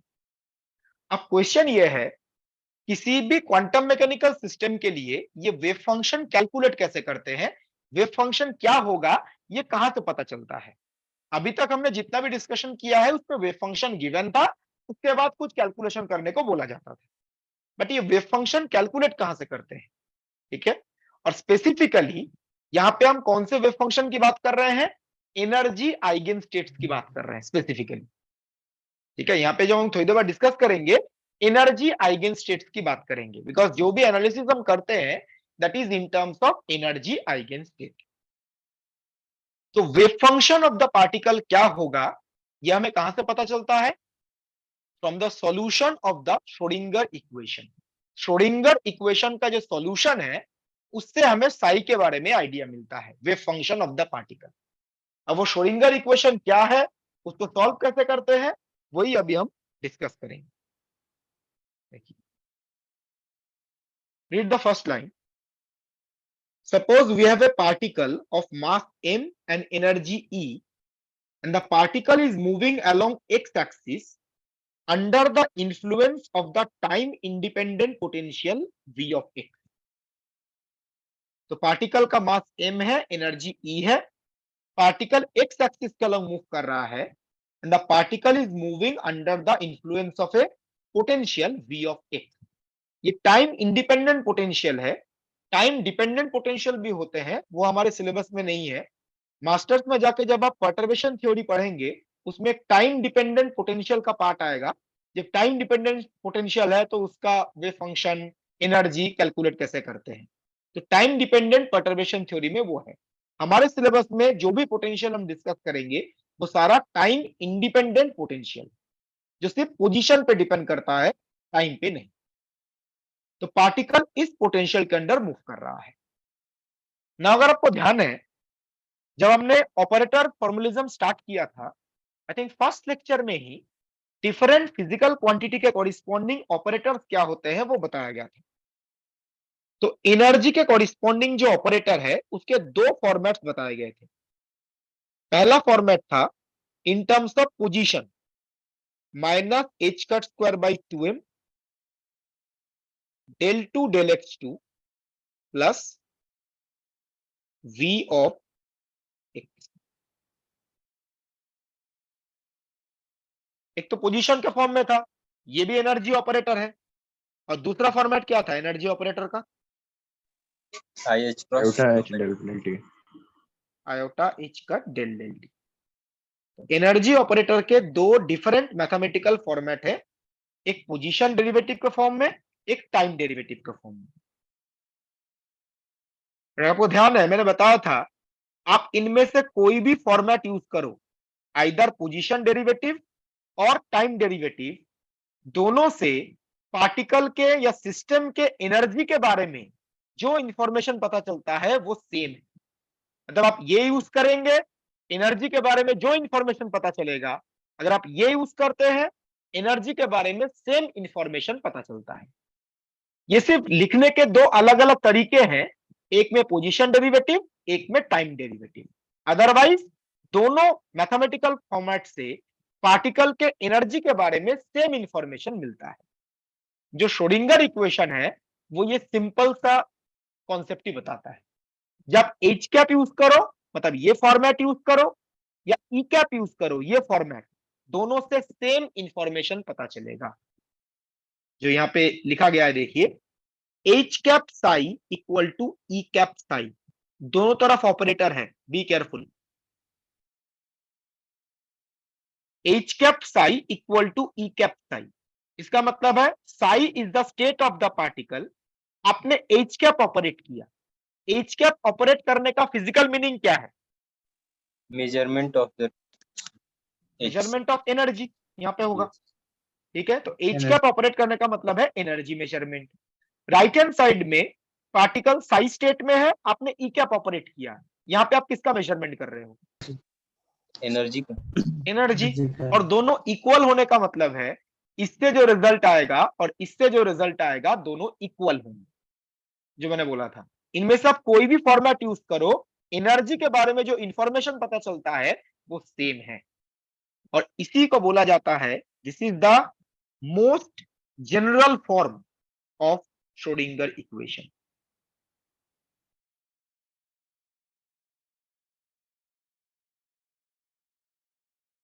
मोस्ट जनरल फॉर्म इसलिए बोला गया है, इसके अंदर जो साई है वो एक्स और टी दोनों पे डिपेंड करेगा, तो एक्स का डिपेंडेंसी भी आएगा, टी का डिपेंडेंसी भी आएगा। एंड इस फॉर्मेट में मतलब ये देख के आपको वहीं पे लग रहा है ये 1D की बात कर रहा है या 2D की बात कर रहा है या 3D की बात कर रहा है? सर 1D का बात कर रहे हैं। कुछ भी नहीं कह सकते अभी, तो बस साई लिखा है ना। इस फॉर्मेट से कुछ भी नहीं कर सकते बिकॉज साई ऑफ एक्स थोड़ी ना लिखा है, psi of x y z भी तो हो सकता था। ये जनरल फॉर्म, इसके बाद हम 1D वाला केस डिस्कस करेंगे, बट इस फॉर्मेट से साई जो है वो एक्स का फंक्शन है, एक्स वाई जेड का नहीं है, ऐसा कुछ नहीं पता चल रहा है। तो ये फॉर्म आप 1D में भी यूज कर सकते हो, 2D में भी यूज कर सकते हो, 3D में भी यूज कर सकते हो। और यहाँ पे साई जो है उसके अंदर पोजीशन का डिपेंडेंसी भी होगा, टाइम का डिपेंडेंसी भी होगा, इसीलिए इसको बोलते हैं is the most general form of Schrodinger equation. और देखिए इसका मतलब कितना सिंपल है। ऑपरेटर के दो मैथमेटिकल फॉर्मेट्स हैं, इनमें से आप कोई भी एक यूज करो, एच कैप साई या ई कैप साई, दोनों से हमें सेम इंफॉर्मेशन मिलता है। श्रोडिंगर इक्वेशन सिर्फ यही बोलता है कि आप एच कैप यूज करो या ई कैप यूज करो, हमें सेम इंफॉर्मेशन मिलेगी। तो this is the most general form of Schrodinger equation. Now यहां पर 1D की बात करेंगे, बाद में जब 3 डायमेंशनल केस डिस्कस करेंगे तो 3 डायमेंशन की बात करेंगे। अभी तो हम 1 डायमेंशनल सिस्टम पहले मतलब मोस्ट ऑफ द जो सिलेबस में हमारे है वो 1D सिस्टम्स है, तो 1D श्रोडिंगर इक्वेशन की बात करते हैं। देखिए इन 1 डायमेंशन एच कैप के बदले आप ये लिख सकते हो, देखिए यहां पे लिखा गया है H cap acting on Sai, और राइट हैंड साइड में जो ई कैप है उसके बदले ये लिख सकते हैं। जस्ट आप क्या करो, इस ऑपरेटर को यहां पे साई के ऊपर ऑपरेट कर दो और राइट हैंड साइड में इस ऑपरेटर को साई के ऊपर ऑपरेट कर दो। यहां पे ऑपरेट करने का मतलब होगा साई का 2 बार डेरिवेटिव एक्स के रेस्पेक्ट में, तो देखिए क्या आएगा माइनस एच का square by 2m del two psi del x2, और v ऑपरेट करने का मतलब क्या बताया गया था? मल्टीप्लीकेशन, बिकॉज ये x का फंक्शन है, तो vx साई, और यहां पर ये ऑपरेट करने का मतलब है साई का t के रेस्पेक्ट में partial derivative. This is the general form of 1 dimensional time independent Schrodinger time dependent 1 dimensional time dependent Schrodinger equation. Now यहां पे हम डायमेंशन की बात कर रहे हैं, बिकॉज यहां पे हम जस्ट x कंसीडर किया है, yz नहीं है 1D के। 1 dimensional time dependent Schrodinger equation is the general form. यहाँ पे x के रेस्पेक्ट में डेरिवेटिव भी है, t के रेस्पेक्ट में डेरिवेटिव है, इसलिए टाइम डिपेंडेंट। नोट डाउन कर लीजिए। वैसे तो ऊपर में भी टाइम का डेरिवेटिव था, लेकिन ऊपर में तो इंडिपेंडेंट है ना। कहाँ पे? सॉरी सर, हाँ इंडिपेंडेंट। कहाँ पे? जो ऊपर वाला है ना -h cut upon 2m del operator square del ऊपर वाला इक्वेशन फर्स्ट है, उसको इक्वेशन ये टाइम है ना। यस सर, उसमें भी जो है यस टाइम डिपेंड तो उसमें भी, लेकिन इक्वेशन तो टाइम यहाँ पे तो टाइम है ना, तो इसलिए टाइम डिपेंडेंट बोलेंगे। टाइम तो डिपेंड, मतलब टाइम है तो टाइम डिपेंडेंट होना चाहिए, पर टाइम इंडिपेंडेंट लिखा हुआ है ना। यहाँ पे टाइम डिपेंडेंट नहीं है, ये क्या समझ में नहीं आया मुझे। टाइम डिपेंडेंट लिखा गया है, टाइम पे डिपेंडेंसी तो है। फर्स्ट मतलब ये बट आपका डिपेंडेंट वॉइस, अरे भाई इक्वेशन का मतलब दोनों Equation साइड्स ये है होते ना हैं, एक साइड नहीं होता है। मेरा क्वेश्चन ये है ना कि स्टेटमेंट में है वो लिखा influence of independent potential Vx, भाई टाइम पोटेंशियल तो इसके अंदर टाइम थोड़ी ना है, यहाँ पे साई तो टी पे डिपेंड करता है ना, इसलिए टाइम डिपेंडेंट बोला गया है। पोटेंशियल टाइम इंडिपेंडेंट मतलब यहाँ पे टाइम नहीं है।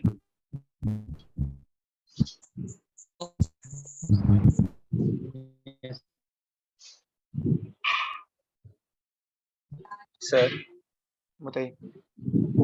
सर ये जो हम लोग लिए हैं तो यहाँ पे एच साई इक्वल टू ई साई, तो मतलब मान लेते हैं कि हम लोग एच को मतलब ये टोटल एनर्जी को हम लोग मेजर कर रहे हैं, तो उसके बाद मतलब एक अगर साई अगर फंक्शन ऑफ टाइम है तो वो तो टाइम के साथ चेंज हो जाएगा, तो उसके बाद फिर से अगर हम लोग एनर्जी को मेजर करते हैं तो वो इक्वल कैसे आ सकता है? क्योंकि टाइम के साथ फंक्शन अगर चेंज होगा तो उससे तो फिर एनर्जी का वैल्यू भी तो चेंज होना चाहिए।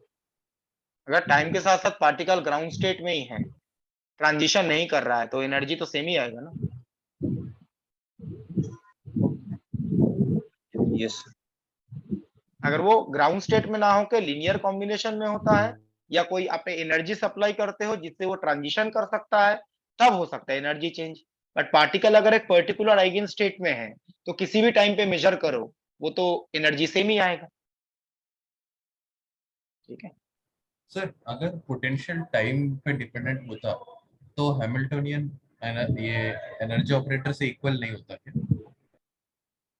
अगर टाइम डिपेंडेंट भी होता तब भी यही यूज करते, सिर्फ टाइम डिपेंडेंट में चेंज ही आता है। अभी इसको जब सॉल्व करेंगे, टाइम डिपेंडेंट पोटेंशियल के लिए सेपरेबल फॉर्म में लिखना पॉसिबल नहीं होता, उसको सॉल्व करने का टेक्निक अलग होता है। तो मतलब E cap equal to H cap वाला रिलेशन हमेशा वैलिड है? ये तो ऑलवेज ट्रू है। Okay sir.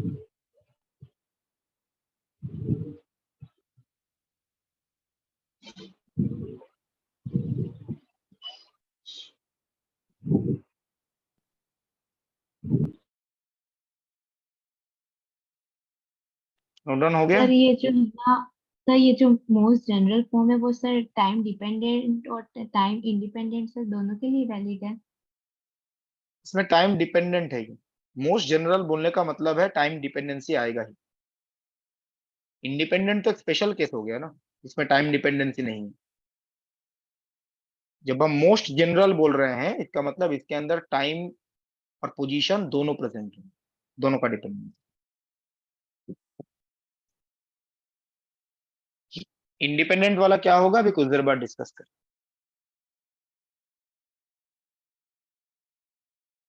तो यहाँ पे आप देखिए जो one dimensional time dependence Schrodinger equation है, ये एक पार्शियल डिफरेंशियल इक्वेशन है। इसमें डिपेंडेंट वेरिएबल कौन है? साई। और इंडिपेंडेंट वेरिएबल क्या है? X y z T. X and T. This one dimension, y z नहीं आएगा। Yes. So psi is the dependent variable and x and t are the independent variable. तो एक partial differential equation है, partial differential equation को separation of variable technique से solve करते हैं। मैं आगे प्रोसीड कर रहा हूं। दिस इज इक्वेशन 1, इसमें रिप्लेस करेंगे अब। तो पार्शियल डिफरेंशियल इक्वेशन सॉल्व करने का ये एक बहुत स्टैंडर्ड टेक्निक है, सेपरेशन ऑफ वेरिएबल टेक्निक। उसमें क्या किया जाता है, पहले एक सॉल्यूशन एज्यूम करते हैं। सॉल्यूशन मतलब साई एज्यूम करेंगे, Sai is a function of x and T. क्या एज्यूम करते हैं, साई के अंदर एक्स और टी दोनों का डिपेंडेंसी होगा, तो this is a product of two quantities, एक में एक्स का डिपेंडेंसी, एक में टाइम का डिपेंडेंसी। सेपरेबल फॉर्म, तो ये एक्स टी दोनों पे डिपेंड करता है, इसके अंदर दो टर्म्स का प्रोडक्ट होगा, एक में पोजीशन का डिपेंडेंसी होगा, एक में टाइम का डिपेंडेंसी होगा। तो सेपरेशन ऑफ वेरिएबल टेक्निक में सॉल्यूशन इस तरीके का एज्यूम किया जाता है। नाउ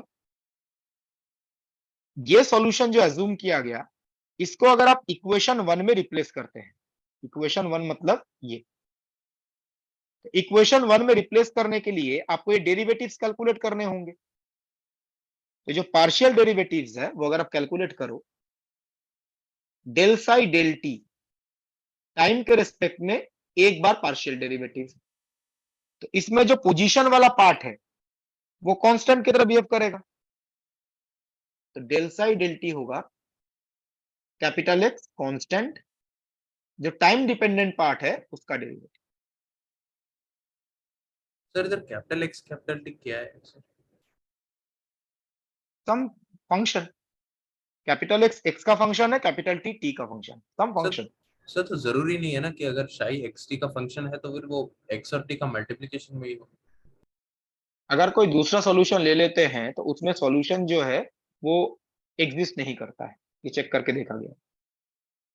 सो मतलब अगर पोजीशन और टाइम का मल्टीप्लिकेशन में ही रहेगा कोई और। Okay sir. अगर बस एडिशन या कोई दूसरा फॉर्मेट लेते हैं तो उसके कोरिस्पोंड जो सॉल्यूशन आता है, मतलब जो मैक्सिमम केस में सॉल्यूशन पॉसिबल नहीं होता, और जो सॉल्यूशन आता है वो एनर्जी आइगन स्टेट नहीं होता, बिकॉज अल्टीमेटली हमें सारा एनालिसिस किसके टर्म्स में करना है, एनर्जी आइगन स्टेट, बिकॉज हम एनर्जी का मेजरमेंट कर रहे हैं। यस। तो ऐसे ही अगर del two psi del x two calculate करें, एक्स के रिस्पेक्ट में 2 बार पार्शियल डेरिवेटिव, तो कैपिटल टी कांस्टेंट और जो एक्स डिपेंडेंसी है उसका 2 बार डेरिवेटिव है, उसका 2 बार डेरिवेटिव। ठीक है, ना जस्ट क्या करेंगे, इन दोनों को, ये जो दो हैं इन दोनों को जो टाइम डिपेंडेंट श्रोडिंगर इक्वेशन था 1 डायमेंशन उसमें रिप्लेस कर देंगे। उसमें रिप्लेस करेंगे तो देखिए ये आ जाए,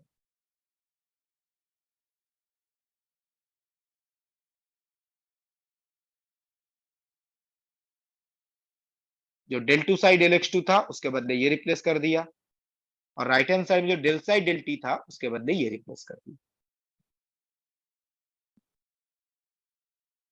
रिप्लेस करने के बाद क्या करते हैं, जो सॉल्यूशन आपने एज्यूम किया है ना x इंटू टी, इससे दोनों तरफ डिवाइड कर देते हैं। पार्शियल डिफरेंशियल इक्वेशन को सॉल्व करने का ये स्टैंडर्ड टेक्निक है, पहले रिप्लेस करते हैं, फिर जो सॉल्यूशन आपने एज्यूम किया उससे दोनों तरफ डिवाइड कर देते हैं। तो dividing both sides by x into T, तो देखिए यहां से अगर आप x से डिवाइड करेंगे टी टी कैंसिल करेगा, ये आ जाएगा। यहाँ पे एक्स टी से डिवाइड करेंगे तो ये कैंसिल कर जाएगा, ओनली वी एक्स, और राइट हैंड साइड में एक्स एक्स कैंसिल करेगा 1 बाई टी। अभी डिवाइड करने का फायदा क्या हुआ नोटिस कीजिए, यहाँ पे जो लेफ्ट हैंड साइड है ये किसका फंक्शन है, एक्स का है बस, position function of position only, and right hand side yes function of time only, energy function of time only. The variables are separated, जैसे आप डिफरेंशियल इक्वेशन में नहीं करते हैं, वेरिएबल को अलग अलग करते हैं, एक तरफ x का फंक्शन एक तरफ y का फंक्शन, तो यहाँ पे variables are separated. Left hand side is a function of x only, right hand side is a function of t only, so variables are separated and both are equal. Note down कर लीजिए।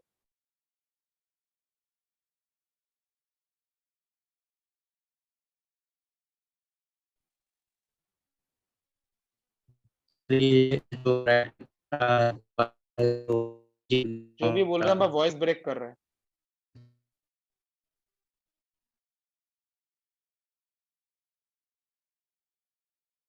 Sir बताइए। Sir del से by del t x d t by d t कैसा है?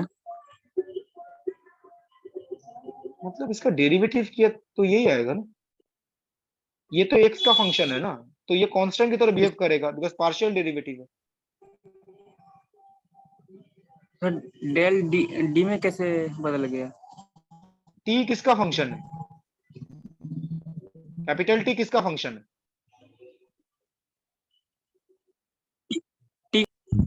T का function है ना। Partial Yes. Derivative कब लेते हैं? जब एक से ज्यादा इंडिपेंडेंट वेरिएबल होते हैं। यहाँ पे कितने Yes. इंडिपेंडेंट वेरिएबल हैं? एक ही है एक ना, ही। तो पार्शियल लिखने Yes. का कोई मतलब नहीं बनता है, ऑर्डिनरी लिखा गया है। Yes, sir.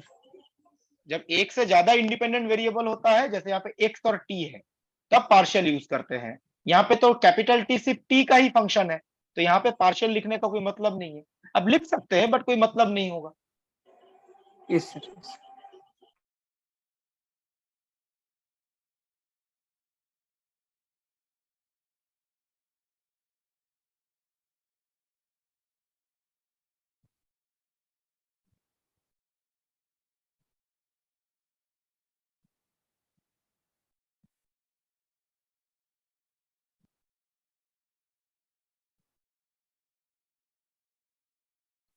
नोट डाउन हो जाए तो बता दीजिए।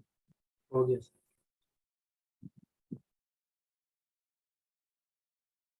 नाउ वेरिएबल सेपरेशन के बाद लेफ्ट हैंड साइड एक्स का फंक्शन है, राइट हैंड साइड टी का फंक्शन है, और दोनों इक्वल है।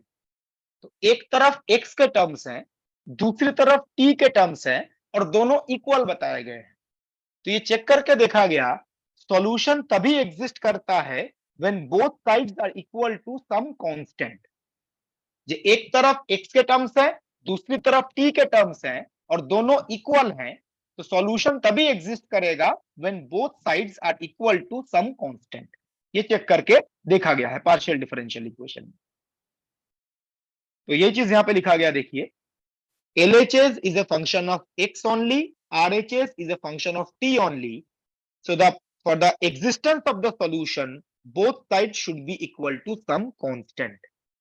और ये जो कांस्टेंट है वो इस केस में क्या लिया गया था?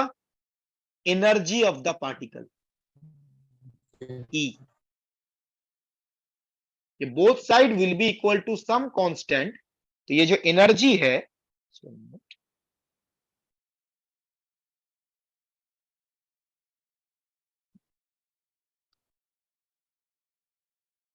जस्ट 1 मिनट, ये जो कांस्टेंट है इसको लिया गया है E, energy of the particle. अब यहां पे आपको लग सकता है ये एनर्जी होगा, इसके बारे में आइडिया कैसे लगा? आप मुझे बताइए, जहां से हमने शुरू किया था, H cap psi equal to E cap psi, H cap psi और E कैप साई, इसका मतलब आप किसका मेजरमेंट कर रहे थे? एनर्जी। एनर्जी का। Energy. तो एनर्जी का मेजरमेंट करेंगे तो जो रिजल्ट आएगा वो भी क्या रिप्रेजेंट करेगा? एनर्जी को ही तो रिप्रेजेंट करेगा। तो हमने स्टार्ट किया था H cap psi equal to E cap psi. H cap psi या E कैप साई, इसका फिजिकल मीनिंग है we are doing energy measurement. तो अगर आप एनर्जी का मेजरमेंट करते हैं तो रिजल्ट भी एनर्जी ही आएगा। या इसको आप ऐसे भी थोड़ा सोच सकते हैं, लुक एट द पॉइंटर। ये जो क्वांटिटी है ये किससे रिलेटेड है? Kinetic energy, potential energy? Kinetic. Kinetic energy minus h cut square by 2m d2 dx2। और ये किससे रिलेटेड है? Potential energy. तो this is the kinetic energy part,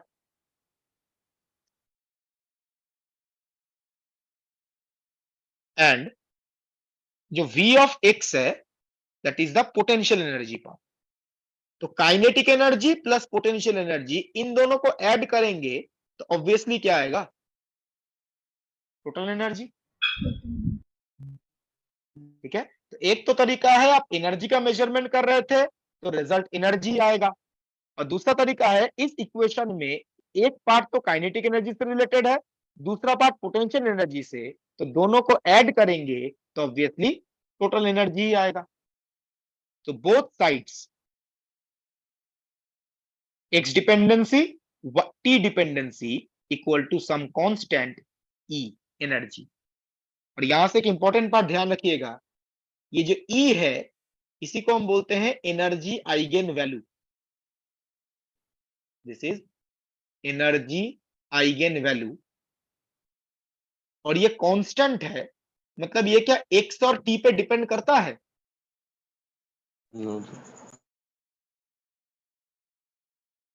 I think operator के सेकेंड क्लास में जब हमने आइगेन स्टेट आइगेन फंक्शन पढ़ा था, वहां पे क्वेश्चन डिस्कस किया था, हमने एनर्जी आइगन वैल्यू कैलकुलेट किया था और फिर बोला था वो इंडिपेंडेंट ऑफ एक्स आएगा, याद है? हाँ सर। इसलिए हमने एक्स का जो कोइफिशिएंट है उसको 0 पुट कर दिया था। हाँ सर। वहां पे हम टाइम की बात नहीं कर रहे थे, एक पर टी इक्वल टू 0 कर रहे थे, बट यहाँ पे टाइम भी है। तो जो एनर्जी आइगन वैल्यू आएगा वो ना पोजीशन पे डिपेंड करेगा ना टाइम पे डिपेंड करेगा। इसको आप ऐसे सोच सकते हैं, सपोज पार्टिकल ग्राउंड स्टेट में है, ग्राउंड स्टेट में पार्टिकल का पोजीशन कुछ भी हो, उसका एनर्जी जो है वो सेम हो। ऐसा नहीं है जो पार्टिकल का पोजीशन चेंज हो रहा है तो ग्राउंड स्टेट एनर्जी चेंज हो जाएगा। ग्राउंड स्टेट में पार्टिकल का पोजीशन कहीं पे भी हो, ग्राउंड स्टेट एनर्जी जो है वो सेम रहेगा, because energy eigen value is independent of x. या किसी भी टाइम पे मेजर करो, ग्राउंड स्टेट एनर्जी सेम आएगा या डिफरेंट आएगा? सेम आएगा, because energy eigen value is independent of time. वो ना पोजीशन पे डिपेंड करता है ना टाइम पे। अगर पार्टिकल ग्राउंड स्टेट में है तो ग्राउंड स्टेट एनर्जी फिक्स्ड है। ऐसा नहीं है जो पोजीशन पार्टिकल मूव कर रहा है तो उसका एनर्जी भी चेंज होगा, या टाइम चेंज हो रहा है तो एनर्जी भी चेंज होगा। Energy eigen value is independent of position and time. Sir बताइए।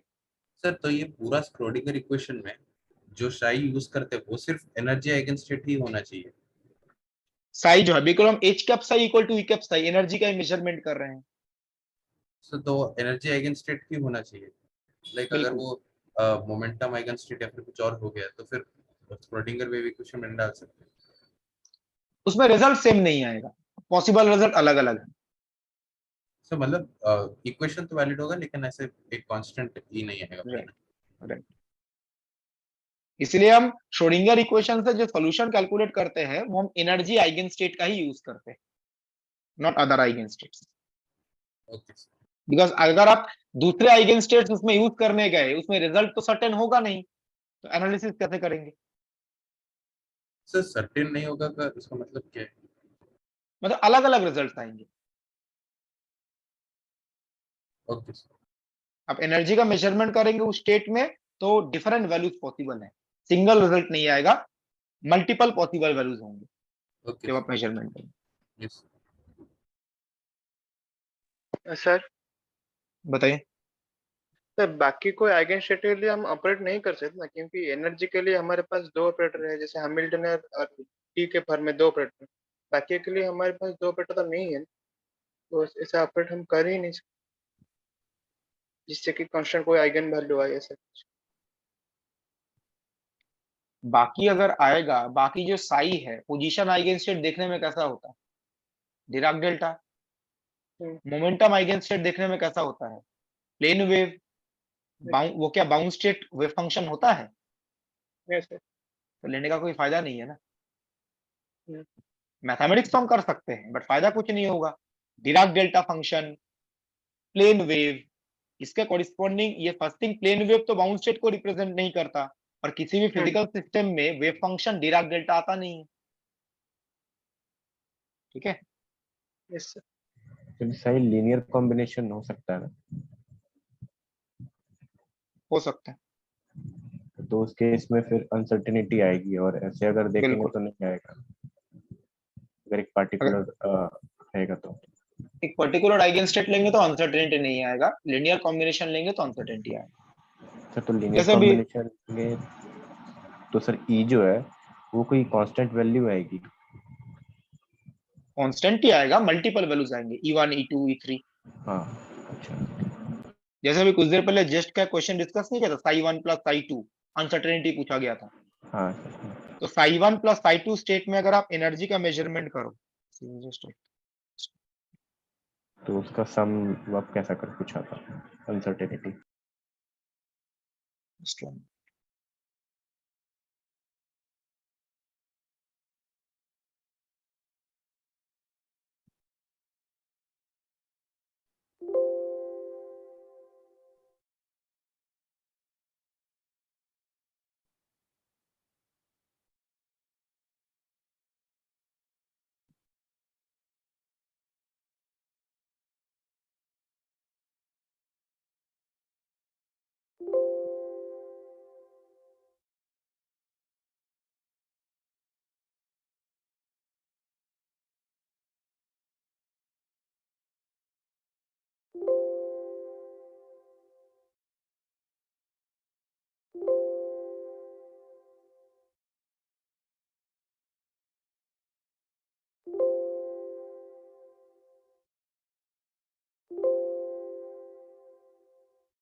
Just 2 minutes.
सर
मेरे को होस्ट बना के कहाँ चलेगा?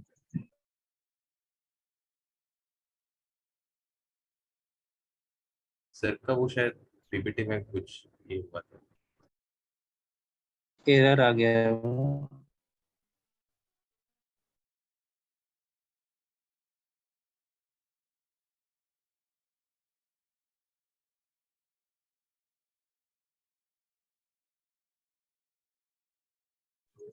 टाइम वाला पार्ट सर ने बोला कि अगर कोई पार्टिकुलर आइगन स्टेट में लेते हैं तो अनसर्टेनिटी तो 0 आएगी, तो टाइम वाला पार्ट फिर क्या शो करेगा? अगर एनर्जी कांस्टेंट है तो उसमें उसका प्रोबेबिलिटी डिस्ट्रीब्यूशन। उस हिसाब से तो 0 आना चाहिए क्योंकि टाइम के साथ कांस्टेंट होता है। लेकिन अगर एक स्टेट में प्रोबेबिलिटी डिस्ट्रीब्यूशन उसका वेरी नहीं करेगा, वो भी सेम रहेगा। मतलब अगर एक x0 पे पीक आ रहा है तो उस स्टेट में हमें